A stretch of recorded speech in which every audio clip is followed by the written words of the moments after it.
সারা শরীরে কামড় আর আঁচড়ের দাগ নিয়ে অর্ধনগ্ন অবস্থায় শুয়ে আছি। সাদা বিছানার চাদরে বেশ খানিকটা লাল হয়ে গেছে আমার রক্তের দাগে। শরীরে অসম্ভব রকম যন্ত্রণা হচ্ছে, ব্যথায় এক প্রকার কাতরাচ্ছি। কিন্তু সেদিকে কোনো ভ্রুক্ষেপ না করে গত 2 ঘন্টা যাবৎ আমার শরীরটাকে খুবলে খাচ্ছে তুর্য। সদ্য ধর্ষিতার খাতায় নাম ওঠানো আমি একটা জীবন্ত লাশের মতো শুধু দেখেই গেলাম নিজের সতীত্ব হরণ হওয়া। আমি হীর, অনার্স প্রথম বর্ষের শিক্ষার্থী। সত্য 18 বছরে পা রেখেছিলাম। 2 চোখ ভরে স্বপ্ন সাজিয়েছিলাম। এক নিমেষেই আজ সব শেষ হয়ে গেল। কিছুই করার ছিল না আমার। কি করতাম? তুর্য যেমন লম্বা তেমনই সুঠাম দেহি। তার সামনে আমি একটা মাছির মতো। ঠিকই তার শক্তির কাছে পেরে উঠতে পারলাম না। শেষ মুহূর্ত পর্যন্ত ধস্তাধস্তি করেও শেষ রক্ষা আর হলো না। 2 চোখ দিয়ে অঝোর ধারায় পানি পড়ছে। ভীষণ কষ্ট হচ্ছে, আর সহ্য করতে পারছি না। কিন্তু তুর্যর থামার কোনো লক্ষ্যই নেই। চোখে ঝাপসা দেখছি, মনে হচ্ছে জ্ঞান হারাচ্ছি। হ্যাঁ, সেটাই ভালো। এই অসহ্য যন্ত্রণা আর নিতে পারছি না আমি। বেশ কিছুক্ষণ পর ঘুম ভাঙতেই বুকের উপর ভারী কিছু অনুভব করলাম। মাথাটা উঁচু করে তাকাতেই দেখি তুর্য আমার বুকে মাথা রেখে আমার উপরে ঘুমিয়ে আছে। রাগে আমার গা জ্বলে যাচ্ছে। এটা কত বড় খচ্চর আমার উপর শুয়ে আছে। ইচ্ছে হচ্ছে লাথি মেরে নিচে ফেলে দেই, কিন্তু শরীরে এক বিন্দু শক্তিও অবশিষ্ট নেই। বহু কষ্টে তুর্যকে নিজের উপর থেকে সরিয়ে কোনো রকম উঠে বসলাম। যে শাড়িটা পরে আজকে বাড়ি থেকে বেরিয়েছিলাম, সেই শাড়িটা 2 টুকরো হয়ে নিচে পড়ে আছে। শাড়ি আর ছেঁড়া ব্লাউজটা দেখেই চোখ ভিজে গেল আমার। তুর্যর গায়ে থেকে চাদরটা টেনে নিয়ে কোনো রকম শরীরে পেঁচিয়ে নিলাম। হাঁটতে ভীষণ কষ্ট হচ্ছে। মনে হচ্ছে শরীর টুকরো টুকরো হয়ে বিছিয়ে পড়বে এখনই। কোনো মতে ওয়াশরুমে ঢুকে আয়নার সামনে দাঁড়িয়ে চাদরটা সরাতেই আটকে উঠলাম। সারা শরীর ক্ষতবিক্ষত হয়ে আছে। কামড় আর আঁচড়ের জায়গাগুলোতে বের হওয়া রক্ত শুকিয়ে গেছে। ধর্ষণ বুঝি একেই বলে। আগে শুধু শুনেছি, আজ নিজের বেলায় অভিজ্ঞতাটাও হয়ে গেল। 2 চোখ বেয়ে নোনা জল পড়ছে। মুছার এই বিন্দু পরিমাণ ইচ্ছেও নেই। চোখের পানির মাধ্যমে ধর্ষিতার কলঙ্ক না ধুলেও কষ্ট হয়তো কিছুটা কমবে। প্রায় 1 ঘন্টার মতো সময় নিয়ে নিজেকে ভালো মতো ধুয়ে গোসল শেষ করে ওয়াশরুমে রাখা বাথটোবারটা পরে বের হলাম। বের হতেই দেখি অসভ্যটা খাবার সেন্টার টেবিলে রাখছে। আমাকে দেখে একটা ডেভিল হাসি দিয়ে বলল, আমার বিরুদ্ধে তো সব প্রমাণ নিজ হাতে সাবান দিয়ে কষে কষে ধুয়ে এলে, এখন পুলিশে কেস ফাইল করবে কিভাবে? তুর্যর কথায় আমি অবাকের শেষ সীমানায় পৌঁছে গেছি। বলে কি, নিজেই নিজেকে পুলিশে দেওয়ার কথা বলছে? কিন্তু কথাটা তো ঠিকই বলেছে। বোকার মতো সব প্রমাণ শেষ করে এলাম, এখন নিজেই নিজের কপাল চাপড়াচ্ছি। কি চিন্তা করছো এত? এখন এত ভেবে লাভ নেই, এখানে এসে বসো। বলেই আমার হাত ধরে টান দিয়ে সোফায় বসিয়ে দিল তুর্য। বাথরুমটা খোলো। তুর্যর কথা শুনে আমি চোখ বড় বড় করে তাকিয়ে আছি। কি হলো, শুনতে পাচ্ছ না? বাথরুমটা খোলো, কামড়ের জায়গাগুলোতে মলম লাগাতে হবে। না, আমি বাথরুম খুলবো না। কেন? আপনার সামনে আমি কিভাবে খুলবো? নিচে কিছুই পড়িনি। হয়তো ভুলে গেছো, কিছুক্ষণ আগে তোমার সবটাই দেখে ফেলেছি। তুর্যর কথা শুনে মনে হচ্ছে আমি আকাশ থেকে পড়ছি। এই মানুষটা কি আদৌ মানসিকভাবে সুস্থ আছে নাকি পুরোটাই তার ছিঁড়া? কিছুক্ষণ আগে আমাকে এতটা টর্চার করে এখন আবার নিজেই মলম লাগাতে চাইছে। নিজে নিজেই বিড়বিড় করছিলাম, তখনই টান দিয়ে আমাকে নিচের দিকে ঘুরিয়ে বাথরুমটা খুলে কাঁধ থেকে নামিয়ে দিল তুর্য। আমি এখনো হা হয়ে আছি, আর তুর্য আমার ক্ষতস্থানে ওষুধ লাগিয়ে দিচ্ছে। এতক্ষণে ভালো করে খেয়াল করলাম লোকটাকে। মাত্রাতিরিক্ত ফর্সা লোকটা। ছেলেদের এত ফর্সা হতে নেই। বড় চুলগুলো বারবার চোখের উপর এসে পড়ছে। ঠোঁট দুটো একদম গোলাপি রঙের। সৃষ্টিকর্তা যেন অনেক সময় নিয়ে বানিয়েছেন ওনাকে। এজন্যই হাজার হাজার মেয়ের ক্রাশ। এমন হা করে কি দেখছো? খেয়ে ফেলবে নাকি? তুর্যর কথা শুনে আবারও আমার চোখ বড় হয়ে গেল। খানিকটা লজ্জাও পেলাম বটে। কিছু না বলে মুখটা বন্ধ করে মাথা নিচু করে নিলাম। গোসল করে বের হওয়াতে ভেজা চুলের পানি আমার শরীরে পড়ছে। ওষুধ লাগাতে লাগাতে তুর্যর হাত থেমে গেল। তার দিকে তাকাতেই দেখলাম এক দৃষ্টিতে আমার বুকে ঠিক মাঝখানের তিলটার দিকে তাকিয়ে আছে। তুর্যর চোখে এক অদ্ভুত নেশা লেগে আছে। এই একদিনেই তার দৃষ্টি আমার কাছে অনেক পরিচিত মনে হচ্ছে। ভেতরটা দুমড়ে মুচড়ে যাচ্ছে। বারবার কয়েক ঘন্টা আগের দৃশ্যগুলো মনে পড়ছে। কয়েক ঘন্টার ব্যবধানে কি থেকে কি হয়ে গেল। আমার জীবনটা নিমেষেই শেষ হয়ে গেল। একটা মেয়ের অহংকার, তার সতীত্ব, সেটাই আমি হারিয়ে ফেললাম। দুঃখ বিলাস করছিলাম, তখনই আচমকা তুর্য আমাকে নিজের সাথে মিশিয়ে আমার ঠোঁট দুটো নিজের ঠোঁটের সাথে নিয়ে নিল। আচমকা এমনটা হওয়াতে কিছুই বুঝতে পারলাম না। যতক্ষণে বুঝলাম অনেক দেরি হয়ে গেছে। নিজেকে ছাড়ানোর আপ্রাণ চেষ্টা করছি। দুহাত দিয়ে তুর্যর বুকে কিল ঘুষি যা পারছি দিচ্ছি, কিন্তু কিছুতেই কিচ্ছু হচ্ছে না। তুর্য আরো শক্ত করে ধরলো আমাকে। এখন আমি আর নড়তেই পারছি না। অসহায় হয়ে চোখে পানি ছেড়ে দিলাম। তুর্য মনের সুখে আমার ঠোঁট দুটোর স্বাদ নিচ্ছে, কিন্তু এইবার তুর্যর কাছে আসাটা হিংস্র মনে হচ্ছে না। কেন যেন মনে হচ্ছে উনি ভালোবেসে অনেক আদর করে কিস করছে, কিন্তু আমার এগুলো কাটা ঘায়ে নুনের ছিটার মতো। কিছুক্ষণ এইভাবেই থাকার পর তুর্য আমার ঠোঁট দুটো ছেড়ে দিয়ে আমার ঘাড়ে মুখ ডুবিয়ে দিল। হাতের বাঁধন আলগা হতেই আমি তুর্যকে একটা ধাক্কা দিয়ে দূরে সরিয়ে দিলাম। এই লোকটার স্পর্শ আর সহ্য করতে পারছিলাম না আমি। ওনার প্রতিটা স্পর্শ আমাকে আবারও সেই অমানবিক অত্যাচারের কথা মনে করিয়ে দিচ্ছে। তুর্য আহত দৃষ্টিতে কিছুক্ষণ তাকিয়ে রইল আমার দিকে। এই চাহনিতে না জানি কত কষ্ট লুকিয়ে আছে। তুর্যর চোখের দিকে তাকিয়ে থাকা আর সম্ভব হলো না।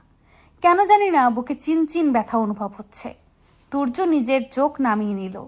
খাবার মাখিয়ে আমার মুখের সামনে ধরল তুর্য। মুখ খোলো, খাবার খেয়ে পেন কিলার খেতে হবে। তুর্যর কথায় আবারও অবাক না হয়ে পারলাম না। উনি কেমন মানুষ এই ধারণাটাই হচ্ছে না আমার। এত কেয়ার করছে আমার যে বিশ্বাসই হচ্ছে না। কিছুক্ষণ আগে এই লোকটাই আমাকে তুলে এনে জোরপূর্বক আমার সাথে শারীরিক সম্পর্ক করেছে। এক কথায় যাকে বলে ধর্ষণ করেছে। আমি মুখ না খোলাতে তুর্য জোর করে খাবার মুখে ঢুকিয়ে দিল। সরি জোর করে খাবার ঢোকানোর জন্য, কিন্তু তোমাকে পেন কিলারটা খাওয়ানোর প্রয়োজন, না হলে শরীরে ব্যথা করবে। শরীরের ব্যথাটাই বুঝি চোখে পড়ল না। আমার জীবনে যে ঝড় নিয়ে এলেন সেটা। তুর্য আহমেদ চৌধুরীর সাথে একটা রাত কাটানোর জন্য মেয়েরা লাইন লাগিয়ে বসে থাকে, নিজে থেকে ধরা দেয়। আর সেই তুর্য আহমেদ চৌধুরী নিজে তোমাকে আপন করে নিয়েছে। তোমার তো নিজেকে নিয়ে প্রাউড ফিল করা উচিত। আপনি যেমন আপনার কাছে ধরাও দেয় তেমন মেয়েরাই, কিন্তু আমি ওসব মেয়েদের মতো নই। আমি কেমন? মানে? এই যে বললে আমি যেমন তেমন মেয়েরাই আমার কাছে আসে, তো আমি কেমন একটু বলো। আপনি একটা চরিত্রহীন লোক। আপনি একটা মেয়েকে জোরপূর্বক তুলে এনে আর কথা বের হলো না মুখ দিয়ে। কষ্টগুলো দলা পাকিয়ে গলায় এসে আটকে গেছে। আমি চরিত্রহীন, আর তুমি? তুমি কি দোয়া তুলসী পাতা? তোমার আসল রূপটা আর কেউ না জানলে আমি জানি। আর তোমার কি মনে হয় আমি তোমাকে দর্শন করেছি? তুমি তো সবকিছু জেনেও কিছুই জানো না। আমার প্রতিটি স্পর্শ বৈধ ছিল। তোমাকে অবৈধভাবে আমি স্পর্শ করবো ভাবলে কি করে? তুর্য এই কথার প্রেক্ষিতে কি উত্তর দেওয়া আমার জানা নেই। তুর্য আমার সম্পর্কে এত বাজে মন্তব্য করছেন, কিন্তু উনি তো আমাকে চেনেন না, তাহলে কেন এসব কথা বললেন? তুর্য আমাকে পেইন কিলার খাইয়ে দিলেন। সোফায় মাথা নিচু করে বসে আছি। তুর্য আলমারি থেকে টি শার্ট বের করছেন। এতক্ষণ শুধু একটা ছাই রঙের ট্রাউজার পরেছিলেন। তুর্যর জিম করা বডি, তার উপর ফর্সা শরীর, যে কোনো মেয়েকে পাগল করার জন্য যথেষ্ট। কিন্তু এত সৌন্দর্য দিয়ে কি হবে যেখানে চরিত্রেরই ঠিক নেই? একটা মেয়ের এত বড় সম্মান হানি করার আগে একবারও চিন্তা করলো না। তোমার এখন বাসায় যেতে হবে, নাকি আমার মোহে পড়ে গেছো? কিভাবে যাব? শাড়ি ব্লাউজ তো আপনি ছিঁড়ে ফেলেছেন। বাথরোব পরে বাসায় কিভাবে যাব? বাথরুমটা পরে যেতে হবে না, এই শাড়িটা পরে নাও। যা যা লাগবে সবই এখানে আছে। আপনি বাইরে যান। কেন? বারে, আপনার সামনে শাড়ি পরবো নাকি আমি? তোমার আর কিছু বাকি নেই যা আমি দেখিনি, তাই আমার সামনে তোমার লজ্জা না পেলেও চলবে। গা জ্বালানোর কথা বন্ধ করবেন আপনি। লজ্জা নাই আপনার, তাই না? Get ready first. অর্ডার দিয়েই তুর্য রুম থেকে বেরিয়ে গেল। শাড়িটা হাতে নিয়ে রুমটা একটু পর্যবেক্ষণ করলাম। বেশ বড় একটা রুম। আসবাবপত্রগুলো অনেক দামি আর ক্লাসি। দেখেই মনে হচ্ছে খুব শখ করে সাজিয়েছে রুমটা। খাটের পাশের টেবিলে তুর্যের একটা ছবি ফ্রেমে রাখা। তার মানে বাড়িটা এই শয়তান লোকটার। বেলা গড়িয়ে যাচ্ছে, বাড়িতে যেতে হবে জলদি। তাই চিন্তা ভাবনা বাদ দিয়ে শাড়িটা পরে নিচে নেমে গেলাম। নিচে নামতেই আমি আরও আশ্চর্য হলাম। এই বাড়িতে আমি আর তুর্য ছাড়া আরও অনেকেই ছিল।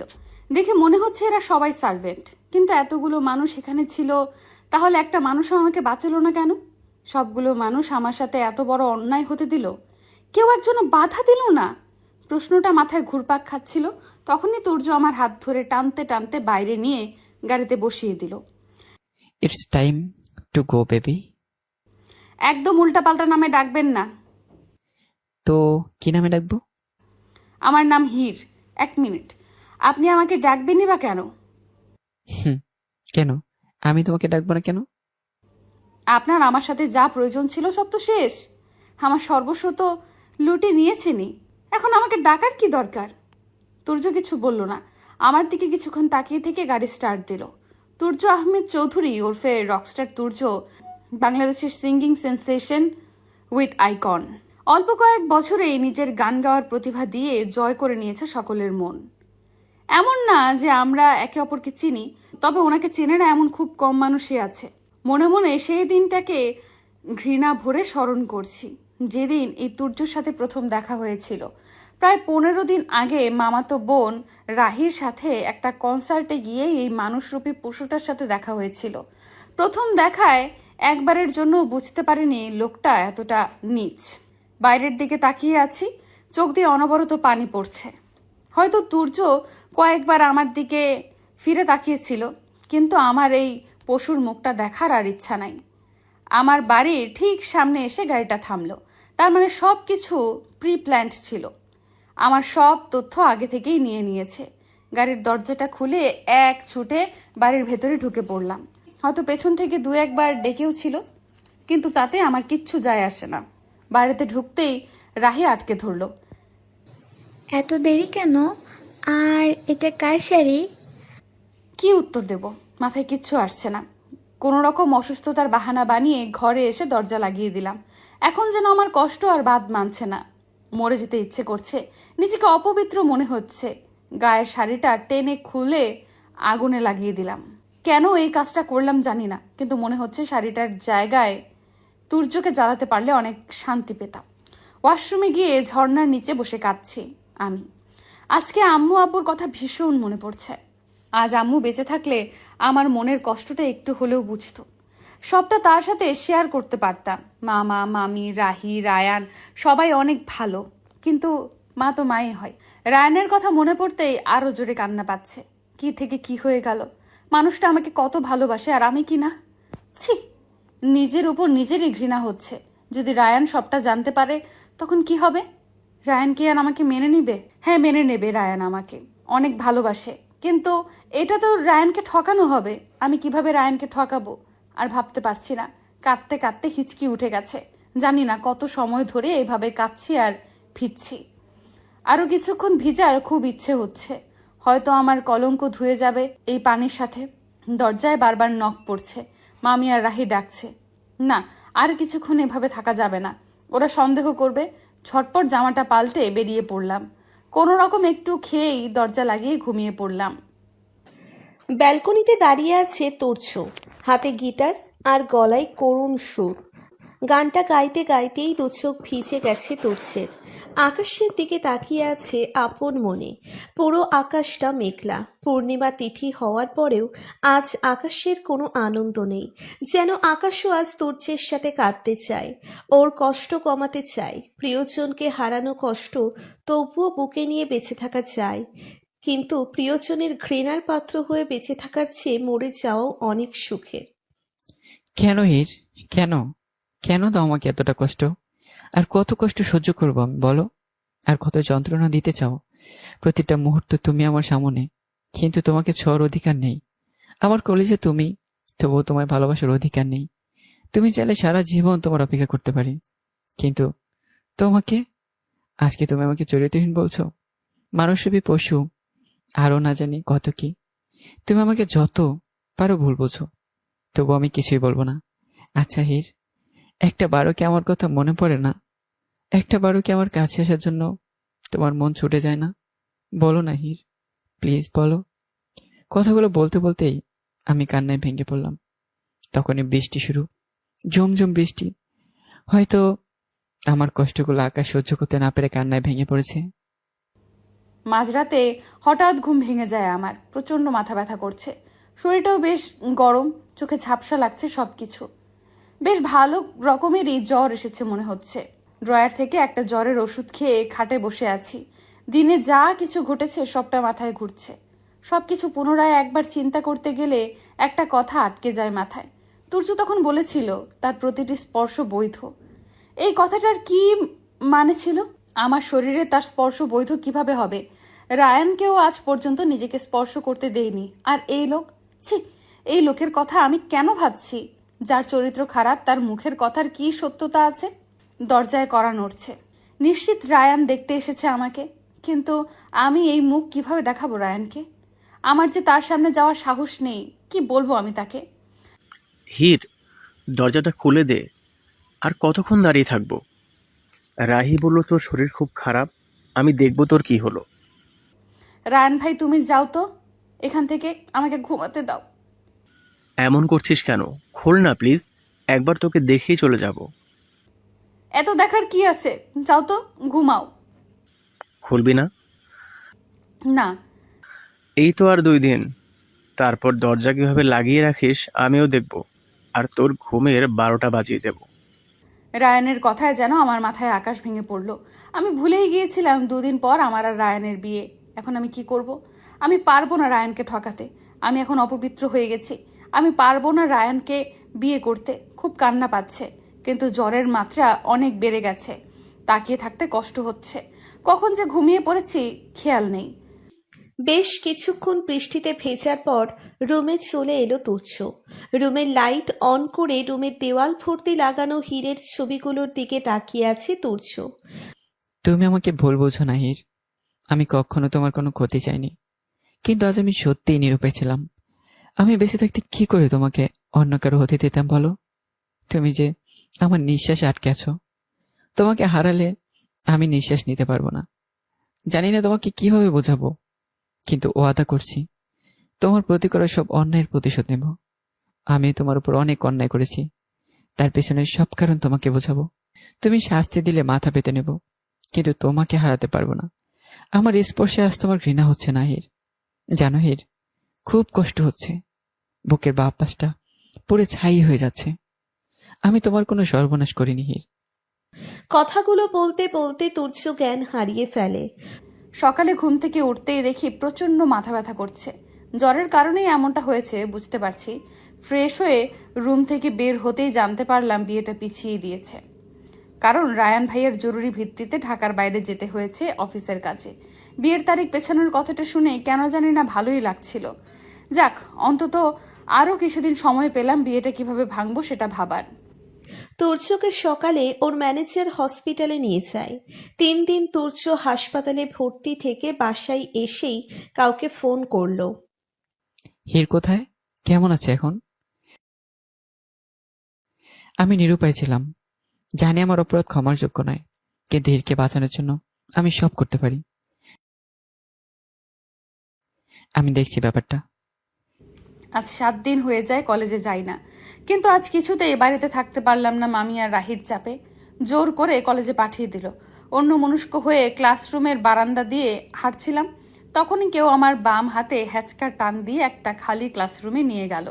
ঘটনার আকস্মিকতায় আমি পড়ে যেতে নিলে আমাকে বুকে জড়িয়ে নিল সামনে থাকা লোকটা। লোকটা আমাকে এতটা শক্ত করে ধরে রেখেছে যে আমার নাক বন্ধ হয়ে রয়েছে, নিঃশ্বাস নিতে কষ্ট হচ্ছে। কোনো উপায় না পেয়ে শরীরের যত শক্তি ছিল সব দিয়ে ধাক্কা দিয়ে সামনে থাকা লোকটাকে সরিয়ে ঠাস করে গালে একটা চর বসিয়ে দিলাম। সামনের লোকটাকে দেখে আমার হাত পা কাঁপা শুরু হয়ে গেল। তুর্য আমার সামনে দাঁড়িয়ে আছে অগ্নিচক্ষু নিয়ে, যেন এক্ষুনি চোখ থেকে আগুন বের হবে আর আমি চলে যাব। আমাকে ক্লাসরুমের দেওয়ালে ঠেস দিয়ে রাগী দৃষ্টিতে আমার দিকে তাকিয়ে আছে তুর্য। চোখ দুটো অসম্ভব লাল হয়ে আছে। তাকাতে পারছি না ওই চোখের দিকে, মাথা নিচু করে ভয়ে কাঁপছি। কালো একটি হুডি পরে আছে তুর্য।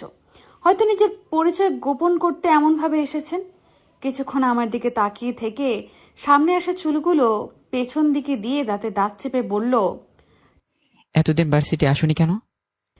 তুর্যর এই অদ্ভুত প্রশ্নে কপাল কুঁচকে তাকিয়ে আছে তার দিকে। কি হলো বলো? জ্বর হয়েছিল? বাসায় কি আবারও ঝর্ণার পানিতে বসেছিল বুঝি? তুর্যর এমন প্রশ্নগুলো বারবার অবাক করছে আমাকে। সে কিভাবে জানলো আমি ভিজেছিলাম আর জ্বর হয়েছিল? চুপ করেই থাকবে? আচ্ছা, থাকো চুপ করে। আমি যে কাজে এসেছি সেটা করিনি। এখনো কপাল কুঁচকে আগের ভঙ্গিতেই তাকিয়ে আছি আর বোঝার চেষ্টা করছি সে কি বলতে চাইছে। সো কথা হলো, আমি তোমাকে বিয়ে করতে চাই, আর সেটা এক্ষুনি। তুমি আমার সাথে এক্ষুনি কাজে অফিসে যাবে। তুর্যর কথা শুনে মাথা হ্যাং হয়ে আছে। ঠিক কিভাবে রিয়্যাক্ট করব বুঝতে পারছি না। আমার এভাবে তাকিয়ে থাকা দেখে হয়তো সে কিছু বুঝেছে, যার জন্য আমার হাত ধরে টানতে লাগলো। এবার যেন আমি হুঁশ ফিরে পেলাম। কোথায় নিয়ে যাচ্ছেন আমায়? ছাড়েন বলছি। আর আমি যদি মরেও যাই তবুও আপনাকে বিয়ে করব না। আপনি আমার অপরাধী। আমার জীবনটা আপনার জন্য নষ্ট হয়েছে। আপনি ভাবলেন কি করে যে আমি আপনার মতো একটা ধর্ষককে বিয়ে করব? কথাগুলো বলতেই তুর্য আমার গাল চেপে ধরলো আর দাঁতে দাঁত চেপে বলতে লাগলো, তুমি আমাকে বিয়ে করবে। আমি তোমার কাছে অনুমতি চাইনি, আমি তোমাকে আমার সিদ্ধান্ত শুনিয়েছি। সিদ্ধান্ত শুনিয়েছেন মানে কি? জীবনটা আমার, সেটা কি আপনি ভুলে যাচ্ছেন? ভুলে যাবেন না, এটা আমার জীবন। আমি কাকে বিয়ে করব নাকি করব না এটা আমার সিদ্ধান্ত হবে। আর আমি আমার জীবন থাকতে কখনোই আপনাকে বিয়ে করব না। লক্ষ্মীর বিয়ে তো আমি তোমাকে করবই, অ্যাট এনি কস্ট। এতক্ষণ ভালোই ভালো বলেছিলাম শোনোনি, তাই এখন নিজের আসল রূপে ফিরে আসতে হচ্ছে। কি বলতে চাইছেন? তুমি যদি আজকে এবং এই মুহূর্তে আমাকে বিয়ে না করছো, তাহলে একটা ভিডিও ক্লিপ ভাইরাল করতে আমি বাধ্য হব। Video clip? কিসের ভিডিও ক্লিপ? তোমার আর আমার সেদিনকার রোমান্টিক কিছু মুহূর্তের ভিডিও ক্লিপ। তুর্যর কথায় আমার মাথায় আকাশ ভেঙে পড়ল। বলছে কি লোকটা? একটা মানুষ কতটা নিকৃষ্ট হলে এসব কিছু করতে পারে? সেদিন আমার সাথে এত বড় অন্যায় করার পরেও লোকটার শান্তি হয়নি। এখন সে ভিডিও ক্লিপ ভাইরাল করতে যাচ্ছে। ছি! আপনি কি জানেন আপনি একটা মানুষরূপী জানোয়ার? কতটা নিকৃষ্ট আপনি, আপনার ধারণা আছে? সে তোমার যা ইচ্ছা বিয়ের পর বলতে পারো, কিন্তু এখন আমার টাইম ওয়েস্ট করো না। You know, time is money. আপনি ভাবলেন কি করে যে আমি আপনার হুমকি শুনে আপনাকে বিয়ে করে নেব? আপনি ভিডিও ক্লিপ ভাইরাল করতে চান? ইউ আর মোস্ট ওয়েলকাম, করেন। সবাই কথা শুনবে, আমার বদনাম হবে এই তো। আমি যখন এই দুনিয়াতে থাকবো না তখন এই বদনামের আবার ভয় কিসের আমার? তুর্যর কপালের রগটা হঠাৎই ফুলে উঠল। চোখ দুটো রক্তবর্ণ ধারণ করেছে। ভীষণ ভয় করছে আমার, কিন্তু তুর্যর সামনে নিজেকে আমি দুর্বল দেখাতে পারবো না। ভুলটা আমি সেদিনই করেছি। সেদিন যদি নিজেকে শেষ করে দিতাম তাহলে আজ আপনার মতো একটা মানুষের হাতের পুতুল হয়ে থাকতে হতো না। তবে সেদিন যেটা করতে পারিনি আজ করব। আমি যদি নাই থাকি তাহলে আমার বদনাম দেখব কিভাবে? আজ এই বিল্ডিংয়ের ছাদ থেকে লাফ দিয়েই মারা যাব আমি। এই টর্চার আর সহ্য করতে পারছি না। ক্লাসরুম থেকে বের হতে গেলে তুর্য আমার হাত ধরে টেনে তার সামনে এনে আমার গালে সজোরে একটা চর বসিয়ে দেয় আর দুই বাহু ধরে ঝাঁকিয়ে বলে, খুব শখ মারার, তাই না? আচ্ছা, তাহলে মেরেই দিই। আসলে এই ভালো হওয়া জিনিসটা আমার সাথে একদমই যায় না। তোমাকে ভালো মতো বলেছিলাম, শুনলে না। ভয় দেখালাম, তাও কাজ হলো না। এবার চেষ্টাই করি। কি বলতে চান আপনি? ওয়েট এ মিনিট বেবি, সব বুঝতে পারবে। তুর্য ফোনটা বের করে কাকে যেন ফোন করলো। জন, হীরের মামা মামি আর রাহিকে গান পয়েন্টে নিয়ে যাও। তোমাদের হীর ম্যাডাম বিয়ের জন্য রাজি না, তাহলে ওরা শুধু শুধু দুনিয়াতে থেকে কি করবে? নিয়ে নিয়েছো, এখন ভিডিও কল করো। ম্যাডাম শেষবারের মতো এদের চাঁদ মুখখানা দেখতে চাইবে নিশ্চয়ই। আপনি কি বলছেন এসব? মামা মামি রাহিকে গান পয়েন্ট মানে? ওদের ছেড়ে দিন, ওদের সাথে আপনার কোনো শত্রুতা নেই। ওদের ছেড়ে দিন। তখন তুর্যর মোবাইলে ভিডিও কল এলো আর মোবাইলটা তুর্য আমার সামনে ধরলেন। মামা মামি রাহি সবাই অবচেতন অবস্থায় আছে আর 4-5 জন গার্ড ওদের মাথায় পিস্তল ধরে দাঁড়িয়ে আছে তুর্যর এক ইশারার অপেক্ষায়। আমি কি করব বুঝতে পারছি না। ছোটবেলায় মা বাবাকে হারানোর পর থেকে এই মানুষগুলোই আমার সব। আমার নিজের স্বার্থের জন্য আমি এই মানুষগুলোকে মরতে দিতে পারি না। আর কিছু না ভেবে কাঁদতে কাঁদতে তুর্যর পায়ে পড়ে গেলাম। ওদের প্লিজ কিছু করবেন না, আমি আপনার সব কথা মানতে রাজি। প্লিজ ওদের ছেড়ে দিন তুর্য, প্লিজ। জন, তোমরা গানটা নামে ম্যাডামের মামা বাড়িতেই পিকনিক করো। আজকে তোমাদের স্যার আর ম্যামের বিয়ে। এনজয়। তুর্য কলটা কেটে দিয়ে আমাকে তার পা থেকে তুলল, পুনরায় হাত ধরে টানতে টানতে ক্লাসরুমের বাইরে নিয়ে গেল। এবার আর হুডিটা মাথায় তুলল না। কলেজের সবাই হা করে তাকিয়ে আছে আমার আর তুর্যর দিকে। রকস্টার তুর্য আহমেদ চৌধুরীর সাথে আমাকে দেখে মেয়েরা ছেলেদেরও যেন মুখ বন্ধ হচ্ছে না।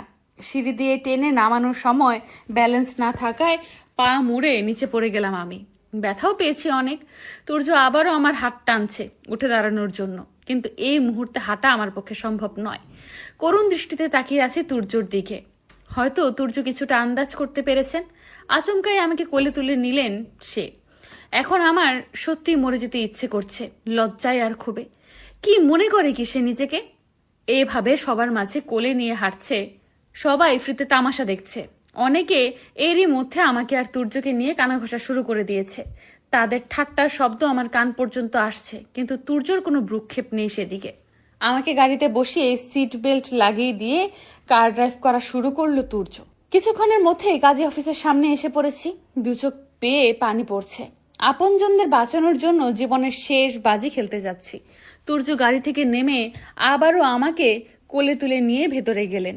সেখানে আরো মানুষ উপস্থিত আছে। মধ্যবয়স্ক দুজন পুরুষ, দুজন মহিলা, আমার বয়সী একটা মেয়ে আর তুর্যর বয়সী একটা ছেলে। এদের কাউকেই আমি চিনি না। আমাকে বসিয়ে দিয়ে তুর্য বিয়ে শুরু করতে বললেন। ব্যাস, আর কি, পড়ে নিলাম কবুল, হয়ে গেল বিয়ে।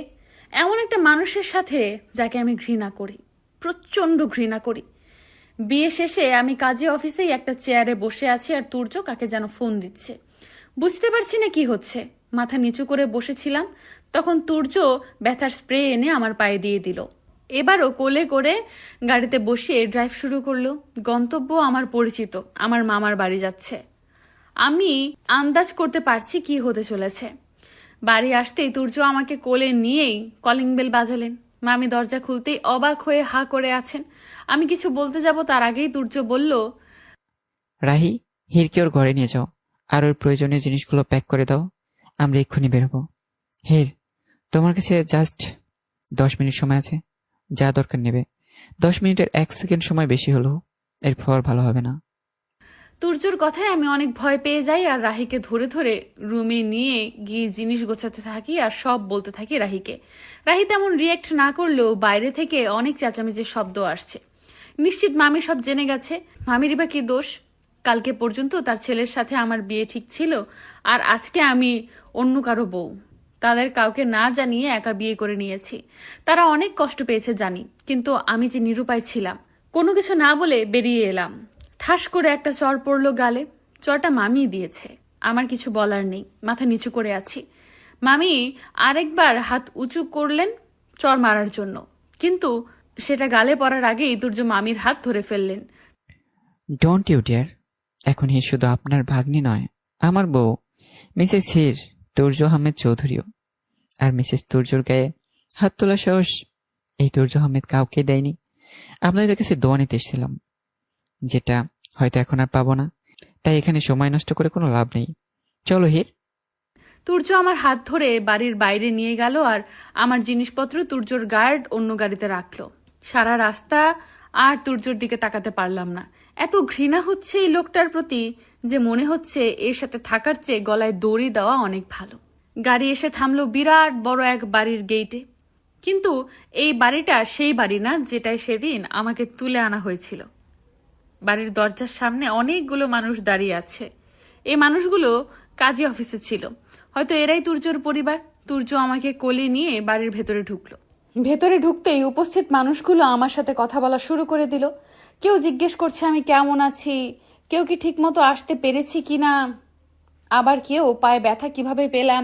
কিন্তু এই মানুষগুলোর কথার ধরন দেখে মনে হচ্ছে এরা আমাকে অনেক আগে থেকে চিনে, কিন্তু আমি তো এদের কখনো দেখিও নি। আমি চুপচাপ বসে আছি, কারো কোনো প্রশ্নের উত্তর না দিয়ে। তখন একজন মহিলা আমার কাছে এসে আমাকে জড়িয়ে ধরলো। ইনি কাজী অফিসে ছিলেন না। আমার কাঁধে একটু ভেজা ভেজা মনে হচ্ছে। তাহলে কি এই আন্টি কান্না করছে আমাকে ধরে? কেমন আছিস হির? আজ কতদিন পরে দেখলাম তোকে, অনেক শুকিয়ে গেছিস আগের চেয়ে। হ্যাঁ রে হির, তোর কি আমার কথাও মনে নেই? অনেকক্ষণ এই আন্টির দিকে তাকিয়েছিলাম। হঠাৎ তার মুখে এই কথা শুনে মাথাটা কেমন ঘুরে উঠল। আমি তো আপনাকে চিনি না, কে আপনি? আমার প্রশ্নে মনে হচ্ছে মহিলা অনেক কষ্ট পেলেন, কিন্তু আমি তেমন কোনো খারাপ কথাই বলিনি। আর কিছু বলার আগে দুর্য সেখানে চলে এলেন। আম্মু, তোমরা কি শুরু করেছো বলো তো? এসব কথা পরে হবে। হির এখন আমার সাথে রুমে যাবে। তুর্যর কথায় যেন সবাই অনেকটা অবাক হলো।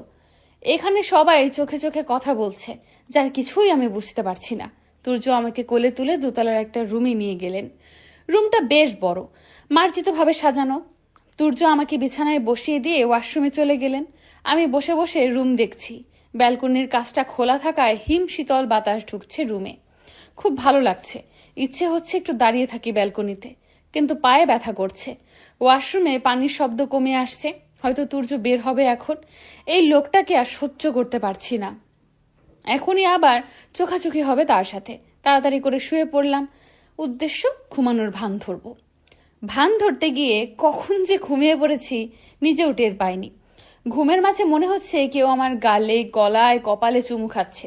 চুমু খাওয়া শেষে মাথায় হাত বুলিয়ে দিচ্ছে। একটা হাত ধরে রেখেছে। আমি সবটাই অনুভব করতে পারছি, কিন্তু চোখ খুলতে পারছি না। ঘুমপুরি যেন আজ আমার চোখ আটকে রাখার শপথ নিয়েছে। মাথায় হাত বুলিয়ে দেওয়াতে ঘুমটা আরো ভালো মতো আসছে। হয়তো আমাকে কেউ জড়িয়ে ধরেছে খুব শক্ত করে। গালের পাশটা ভেজা ভেজা মনে হওয়াতে এইবার ঘুমটা ভেঙেই গেল। চোখ খুলতেই দেখি তুর্য আমাকে আষ্টে পৃষ্ঠে জড়িয়ে ধরে শুয়ে আছে। রাগে আমার মাথায় আগুন ধরে যাচ্ছে। এই লোকটা সাহস কত বড়, আমাকে ধরে শুয়ে আছে। ধাক্কা দিয়ে তুর্যকে নিচের উপর থেকে সরালাম, কিন্তু সে খাটের একদম কোনায় থাকাতে নিচে পড়ে গেল। নিচে পড়ে গিয়েই তুর্য আমার দিকে অগ্নিদৃষ্টিতে তাকালো। তুর্যর এই রূপটা দেখে আমার ভীষণ ভয় হয়। ভয়ে জড়সড় হয়ে বসে আছি আমি, আর তুর্য সে অগ্নিমূর্তি ধারণ করে আমার দিকে এগিয়ে আসছে। নিশ্চিত আমাকে মেরে ফেলবে এখন গলা টিপে। ভয়ে চোখ বন্ধ করে আছি, কিন্তু তুর্য আমার গলা চেপে না ধরে আমাকে কোলে তুলে নিল। আমি অবাক না হয়ে পারলাম না। ড্যাব ড্যাব করে তাকিয়ে আছি তুর্যর দিকে। সে আমাকে নিয়ে ওয়াশরুমে ঢুকেছেন। তার মতিগতি আমার কাছে সুবিধের ঠেকছে না। নিশ্চয়ই তার মাথায় কোনো শয়তানি বুদ্ধি খেলছে। যা ভাবছিলাম তাই। তুর্য আমাকে পানি ভর্তি বাথটাবে ফেলে দিলেন। রাগে মনে হচ্ছে নিজের চুল নিজে ছিঁড়ে ফেলি। এটা আপনি কি করলেন? আপনি কি পাগল? আমাকে এইভাবে পানিতে ফেলে দিলেন কেন? প্রতিশোধ নিলাম। প্রতিশোধ? কিসের প্রতিশোধ? তুমি আমাকে চিনে ফেলেছিলে, আমি তোমাকে পানিতে ফেললাম। এখন হিসাব ঠিক আছে?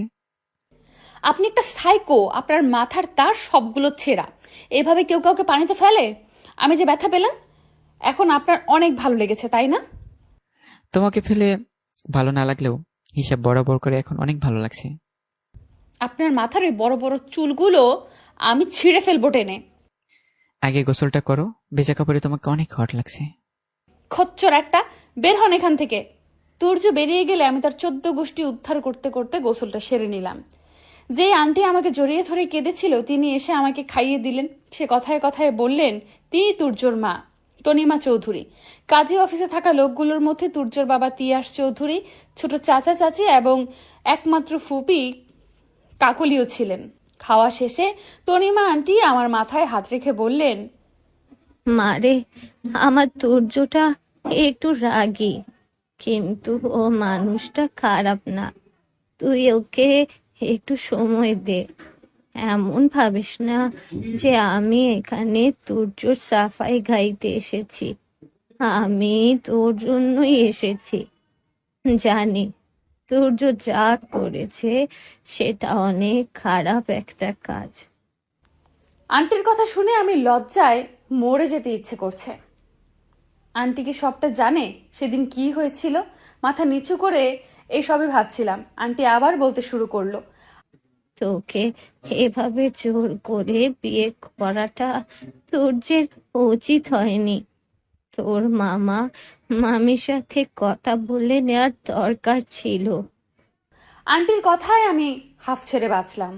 যাক, আন্টি কিছুই জানে না। আন্টি, আপনি চিন্তা করবেন না, সব ঠিক হয়ে যাবে।